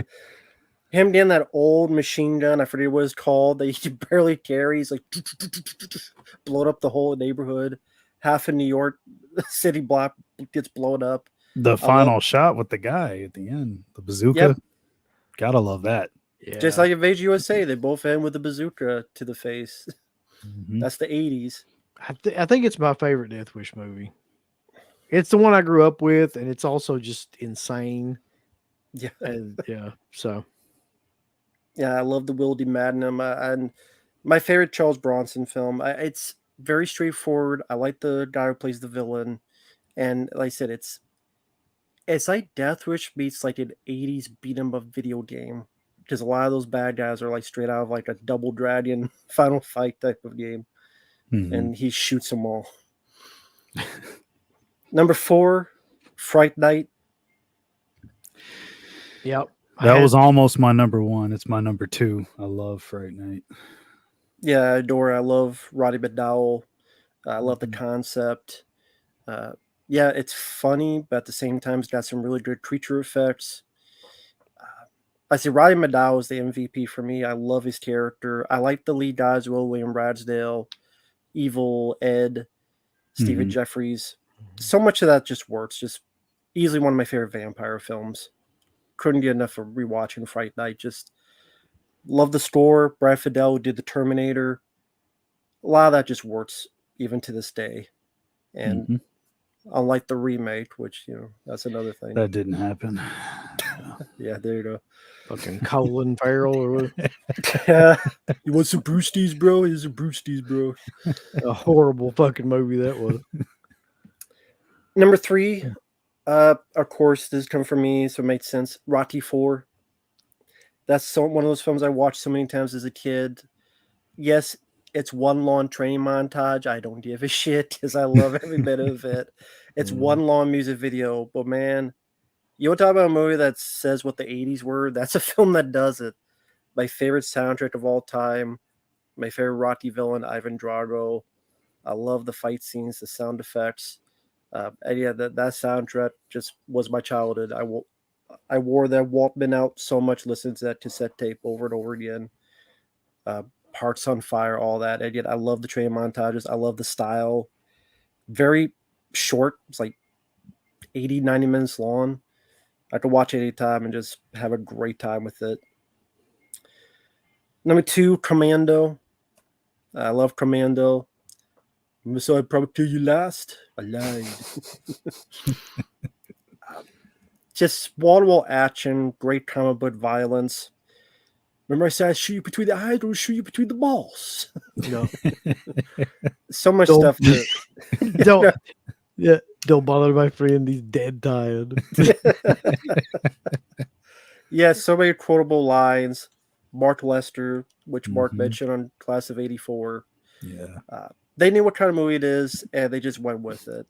And thank you for that. And then number 1, my favorite, of course, is Rambo: First Blood Part 2. To me, that is one of the quintessential action films of the 80s, from Jared Goldsmith's score to the C4 explosive arrow to I'm coming to get you, Murdoch. Just the helicopter finale. Just I could watch that film anytime. For me, it's one of the ultimate comic book movies when I was a kid. It still is to this day. So that's one of those films that got me into movies really as a kid, of that escapism, fun, and entertainment. So Mhm. Rambo 2 is one of my all-time favorites. And great year. I mean, Rambo 2, Commando, Invasion USA, Death Wish. For a fan of action films like me, it's a hell of a year. So, plus you had American Ninja, you had a lot of other stuff there. So, yeah, Rambo 2 is my favorite of '85. Nice. Yeah, it may be the best year for action films. Like, I don't know. There's so many that year, man. Like, so many that came out. Yeah, I mean, that was probably, I mean, hell, 85, 86, hell, even 87. I mean, Mm-hmm. and then the 90s just took it even further with so many incredible action movies in the 90s. That's going to be a really difficult decade to do. I know for me. Probably for you too, Rambo. Yeah. Buddy, you shut the fuck up. Come in here and start. Just be glad we didn't try to do all the 80. That was the original idea. Yeah. Yeah. Damn, that would have been tough. All right, Mark, go for it. Oh man, this is so tough. Because like I mean, live and die in LA. I love it, but how often do I watch that? Nowhere near as much as these other ones. Honorable mentions, I'll just get these out of the way. First Blood Part 2, which you mentioned, Rambo. And Demons. Yeah. Love it. Yeah. Everything from them doing the cocaine and the actual Coca-Cola cup with the straw to the effects and the music is fucking fantastic. So love those. Number 5. I'm looking at it and I probably should have. I want to change it up last minute, but I won't. I'll just leave it. Nobody will ever know. Friday 5, actually. Hell is my yeah, number you gotta 5. have Friday 5 on there. Come on. I'll be honest, I did not like it as much as I do now back then. I think avoiding it for a little while in my younger years and then going back to it once I got a bit older, like my later teens, I saw all the pure comedy gold that's on display, from everything Ethel says to Every fucking line she has in that movie is pure gold, man. Yes. Who the fuck are you? What the fuck do you want? And I've seen it so many times, like I could still keep watching it. Like that's one of the few ones that like I can't ever get tired of. For some reason, I could watch it a million times over. Yeah. Number 4. I'm surprised I only got one John Hughes movie on here. Would have been Breakfast Club, but I went for Weird Science just because I watched that one. I mean, Kelly is fucking the epitome of hot in that. I mean, that's my whole childhood right there, wrapped up in a. I mean, who didn't want to make a chick as hot as her when you were like in your preteen years? So, Bill Paxton in that movie. Yes, I was gonna say that. Bill Paxton. He probably makes the movie for me. I mean, if he wasn't in it, I might not even watch it as much as I do, even though I still really enjoy the plot. And I think Anthony Michael Hall does a solid job. But yeah, the lines, I mean, the sequence with Anthony Michael Hall and his mom and dad and the whole bathroom thing, what he's really doing in there.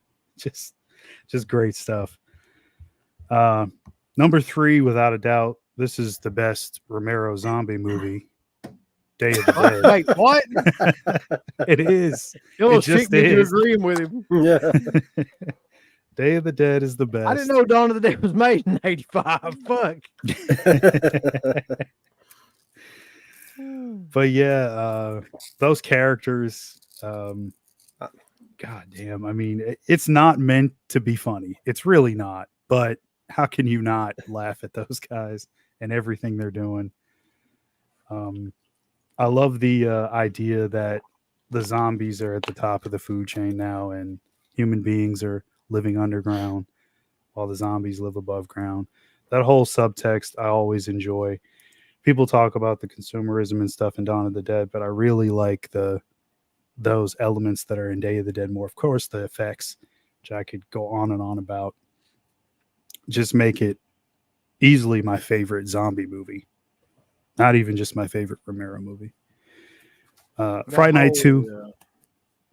Fright Night is number 2. That one you mentioned Rambo.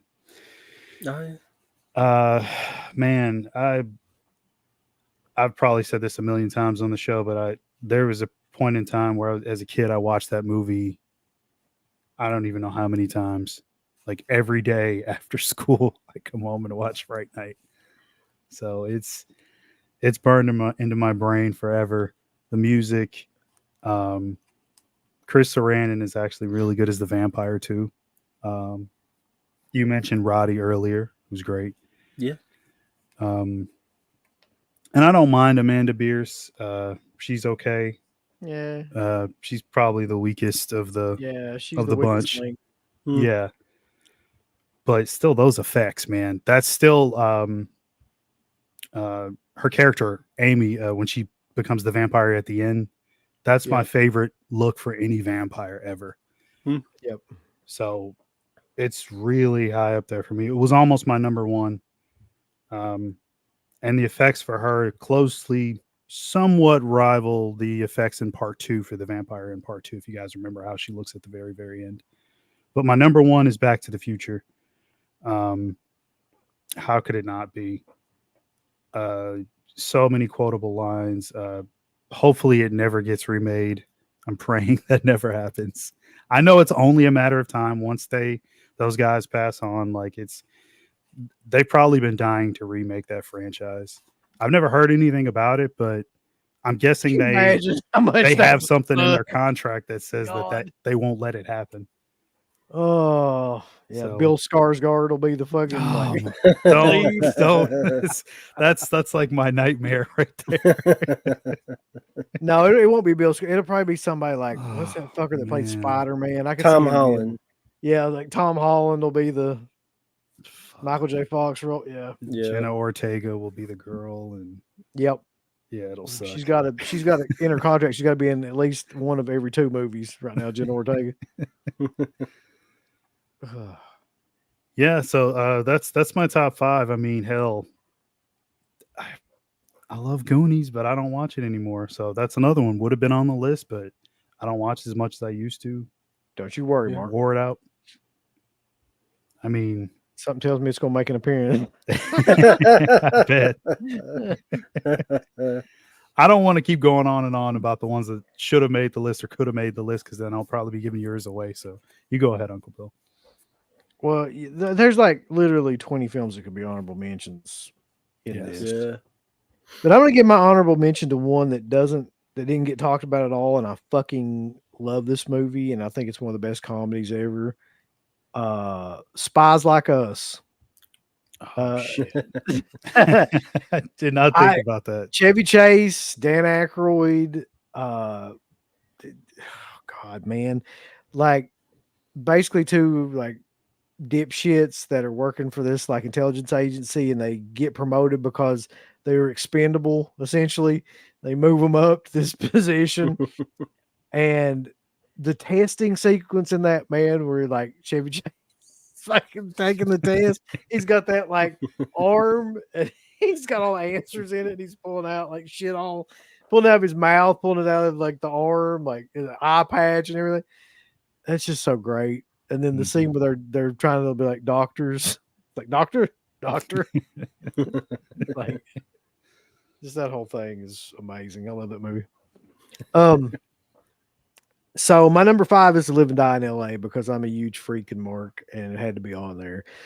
That movie to me is like what a cop film would probably really be like if it was real. Like, it doesn't have a good ending. All the characters are basically like unlikable and have their own flaws. And I mean, from the villain, quote unquote, to the hero, quote unquote, to everything in between, like they're all a mess. And the way the film works out is a mess, which is great. It's got an amazing soundtrack score as well. It's got a car chase sequence that rivals the French Connection. I think it is better than the French Connection, as a matter of fact. Most people don't list it as such, but I think it is, in my opinion. And just, I can't think of another film that has the balls to end the way that film does. From beginning to end, though, I'm in awe of that movie, and have watched it like I got the Kino 4K and watched it like probably 10 times in a week. Like, that's no joke. So yeah, that would be my number 5. If you haven't seen that movie, anybody, like, check that movie out. My number 4 is a movie that probably nobody would have predicted, but it's a film I grew up with too and watched, and I was always fascinated by how different this movie was than any other movie, in the way that it's made and the tone and just everything about it. Better Off Dead is my number 4. John Cusack. It's just such a hard movie to explain, because like it's a dark comedy. He's the whole point of the movie is just he's trying to kill himself like throughout the whole Yeah. fucking movie, and like so much that he breaks up with his girlfriend who's Amanda Weiss, who's also in Nightmare on Elm Street, and it's just him wanting to kill himself, but like not being able to for one reason or another, and his family's crazy. His mother is amazing, played by Kim Darby, I think, and she's making all this shit. Like she makes all these meals and stuff, and like they're just kind of sitting there and they'll crawl off the table, and like I can't explain it and do it justice, but like there's a race sequences in it with a couple of Asian guys that are one of them is trying to be Howard Cosell. Yeah. Like Yeah. the humor in it is so insane that it's really impossible to. The paper boy, I want my $2. $2. He's chasing him down the hill at the end, like they're like the ski sequence and everything. Yeah. You buy $2. Even that there's a horror scene where all the paper boys come out to chase him. Yeah. He's always breaking the windows of the garage, like with the fucking papers. Like all 5 of the windows are broken. I don't know. It's just a classic movie. That's another movie I could watch anytime that it comes on. Love that one. My number 3 is Friday 5. Because it is like fuck you if you don't like it. I don't know what to tell you. Like I don't understand how the fuck anybody couldn't like that movie, really. Like it's the most fun of all the Friday the 13th movies by a mile. And by a mile, it has the best characters of all the Friday the 13th movies, too. Like it's got Violet, it's got Joey, it's got Demon, Debbie Sue Ethel, it's got everybody in that movie is memorable for some reason or another. I mean, is it goofy? Yeah, but I mean, you definitely like have a good time when you watch that movie. Like you can't help but to have a good time. And everything that Ethel says in that movie is great, and it's still quotable to this day. I got a bomb on me. Like, what? Like, where does that even come from? My final words. So Friday 5 will always be, it'll always be my favorite. My number 2 is Back to the Future for all the reasons that Mark talked about. And of course, that would leave one movie that has to be my number 1. If you I was 5 or 6 years old when this movie came out. So if you grew up at this time period, then you say you didn't fucking like this movie, you're a fucking liar. Everybody that I knew liked this movie, and they had the damn board game and the video game and everything else. So don't sit there and give me any fucking bullshit. The Goonies is my number 1, and it always will be. Okay. Kids suck. And Ramsey. Yeah. It's wet, ain't it? Drink it. This is supposed to be water? Oh God. Yeah, the Fratellis. The idea of like a kid adventure group or whatever. I mean, it's the perfect setup. Robert Davi, yeah. That's great. So that's mine for 1985. And been a lot of different. I'm glad that all of ours were different mostly too. Like they were pretty varied in that too. So let's see what other people have got. Back to the Future, Color Purple, Silverado, I didn't think about. Lost in America, Cocoon. After Hours is great. Scorsese. Yeah. Fletch is great too.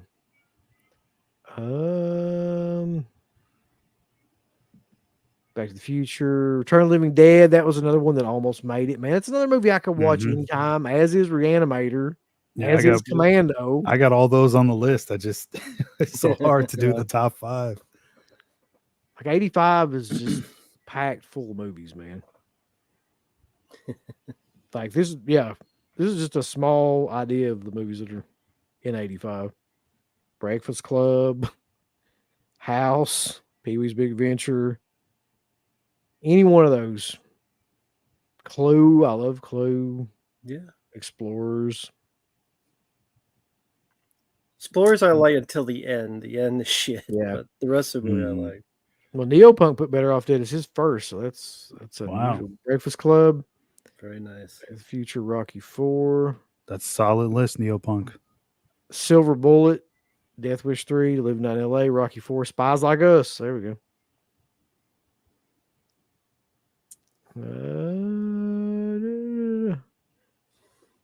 And Pale Rider. I hadn't thought about Pale Rider.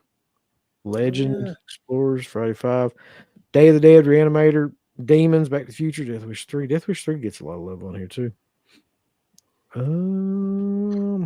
Chaz's God, Fright Night, Rambo 2, Last Dragon. I Last thought about putting Dragon. that on there. Yeah. Just Goonies and American I Ninja. actually went to the same high school as that guy. Time Yeah, the what's his Show Nuff, that guy. Showed up. Oh, the Really? bad guy. Yeah. Okay. Some people of course I was like my first year in high school, and I get there and like that's what a bunch of people were talking about. They were like, hey, like go look in the hallway. They had like this thing up of him in the hallway, and they even had all the previous years like class photos. You could look at like this mural thing that they had, and sure enough, he was in there sitting right in the middle of the killer. class. Shown up. Yeah. Friday Night, Weird Science, Real Genius, Summer Rental. Yeah, I had that one on there too. On the Nice. list. Asian USA Commando. Better Off Dead. All right. Well, that is the show, I guess. We're 2 hours and 45 minutes almost in. And what a hell of a show it has been, too. So I guess we'll follow up, man. It seems like the only logical thing to do would be next week to do 86. Well, through next week 90. is Friday the 13th. Oh, fuck. That's right. Yeah. Okay. So, yeah. I mean, that's kind of a good idea anyway, like to break it up, Yeah. So yeah, next do it week is every Friday the 13th. So we're doing the tier list of Friday the 13th characters. So the week after that, you're right, we'll do this. Yeah. So there's been a shit ton of people. I think this has been our most popular show, actually, in here the whole time. So thanks to everybody that has joined. And if you agree with us, that's great. And if you don't agree with us, that's fine. That's great too. Yeah. And that is how we will do the next one. And like Matt was saying, next week will be a tier listing. I don't know how the fuck we're going to get through this, but it's every Friday the 13th another 3-hour show. It's not Jason. Yeah, is going to be on this tier list. So I just wonder how big that tier list is going to be. Like, I've seen it, and it's fucking insane. Yeah. okay. So, some of them I'm looking at. Some of them from like the later movies, like Jason X and stuff. Some of the minor characters, I'm like, I don't even know. I don't remember that character. So, CK joining us on that one. Yeah, he definitely is. Yeah. Oh, good. Okay. But yeah. So, any parting thoughts or words of wisdom or anything? What do you guys got going on? Start with you, Matt. Me. Let's see. Pretty much just fulfill more requests. Going to be looking into quite a bit more movies, whether it be some fan films, the movie called Frontiers. Oh yeah. Let's see. Just a lot more requests coming. Lawn Lades was requested, so I'll be checking that out sometime. Nice.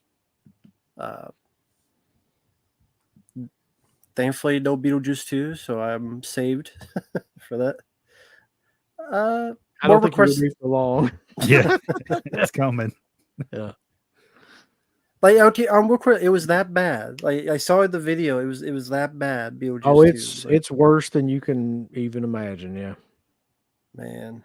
If you thought Alien was bad, you wait till you fucking see Beetlejuice. Yep. So more of that to come. How about you, Mark? I had an issue with my last video. It got fucked up really bad, so I had to delete it. I did not start over. So I'll be redoing that one and re-uploading it again. But September has officially started, so sets for September will be this weekend. I'll probably do 2 this weekend, which will be the franchise firsts, and it'll be a Final Destination set and then the set for a house. So that's it for this week. Is that the first movie house, or does it have all the sequels? It's a box set with all 4 on 4K. Okay. Comes in a real fucking house. He bought a house. Oh yeah, we were offline. How was it watching Substitute? Oh yeah, somebody said that they're at the beginning of the show. I forgot they're doing the replacement disc for that already. But you had to have actually purchased it directly from them, right? From ViaVision, or could it be from like a third-party site? I'd say you probably did have for.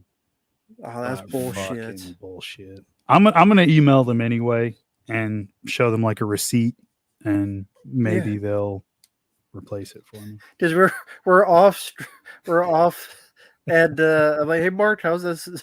He tested it and it was completely screwed up, and I wish the reaction was captured on camera. It was like, oh, for fuck's sake. That's the most disappointing release of the year for me. I don't think I've had anything that's been as fucked up as that. It'd be tough. Some people might say the opera release, but we kind of expected that. I did not. I don't think anybody expected the Substitute Blu-ray to be fucked up. So, and Vendor Syndrome. Look forward to the teep. Thanks for spoiling it. Good job, dumbasses. Yeah. Keep will be coming out in November if anybody didn't know. So, so a couple of shows that I want to mention real quick, and I'll make sure I don't fuck this up because I will fuck it up. You know how I am. Tomorrow at 7, I'm going to be doing Eurocrypt with Dirk, and we're going to be reviewing a bunch of movies that not a lot of people talk about, really. Peeping Tom, Repulsion, and The Haunting of Julia. And so that should be a cool show. And then on the 15th, that begins the show with Garrett that I'm going to be doing, which is the Bravo Countdown show. The 100 Scariest Moments, or whatever the name of that show was, 101 or 100 or fucking, I don't remember exactly how many it was, but there's a bunch of scary moments. We're going to be doing that. Looking back on those and kind of like commenting on what we think about their picks. And then the Friday the 13th show is on Friday the 13th. So we'll be doing the character tier list of every character. It's going to be insane. I'm going to be honest with you. Like, we may not be able to do every character because like some of those characters, I don't even know. Like I really don't even know who they are. So they're like side characters and stuff that are barely in some of these movies. So yeah, we'll play it by ear about what we can. Well, I mean, it at least has to be characters that like were killed. We can't just pick like some random guy like in Friday 5 who shows up, smokes a cigar. Yeah, well, if you think about it, you think about how many people in those movies, if you go through like all of them, like think about how many people that would just be that have been killed. Like, yeah, it's gonna take a minute. But we're gonna do it. But yeah, so until tomorrow, which will be the next show I'll be in. That's the Eurocrypt show. Tune in for that at 7. Yeah. I guess that we die and Friday Night Lives, right? That's right. Exactly. So see you guys next Friday. Friday forever. I'd like to tell people, thumbs up the video, Uncle Bill. Would you? Yes. Thumbs it up with violence and fury and just love everything about it. You hit the heart button, then you hit the ass button, then you hit the go fuck yourself button. Follow that up with the I don't give a shit button. There's all kinds of wonderful shirts over at shop.deadpit.com. Simply the best horror shirts. On TeePublic, there are others, but they all suck. You can get some Dead Pit Radio shirts. You can get Last South on the Left. The Hills Have Eyes. Texas Chainsaw. Oh, wait, you can't say Texas Chainsaw. All kinds of shirts, folks. You're gonna love them. Shop.deadpit.com. Special thanks goes out to our supporters on Patreon. Do you know what kind of stuff you can get on Patreon, Uncle Bill, starting at only $1 a month? What's that? Access to every Dead Pit show since 2005. We got almost 200 fan commentaries that we've done over the decades. We have a literal jukebox full of songs and thousands of reviews. I don't even know how many shows are up on there now that we've done over the years. Hundreds of thousands. You need to figure this out now and subscribe to us on Patreon and YouTube and Instagram and help us to 1 million. The road to 1 million subscribers starts today. So deadpitonpatreon.com. Join today. Tiers start at only $1, but I'd recommend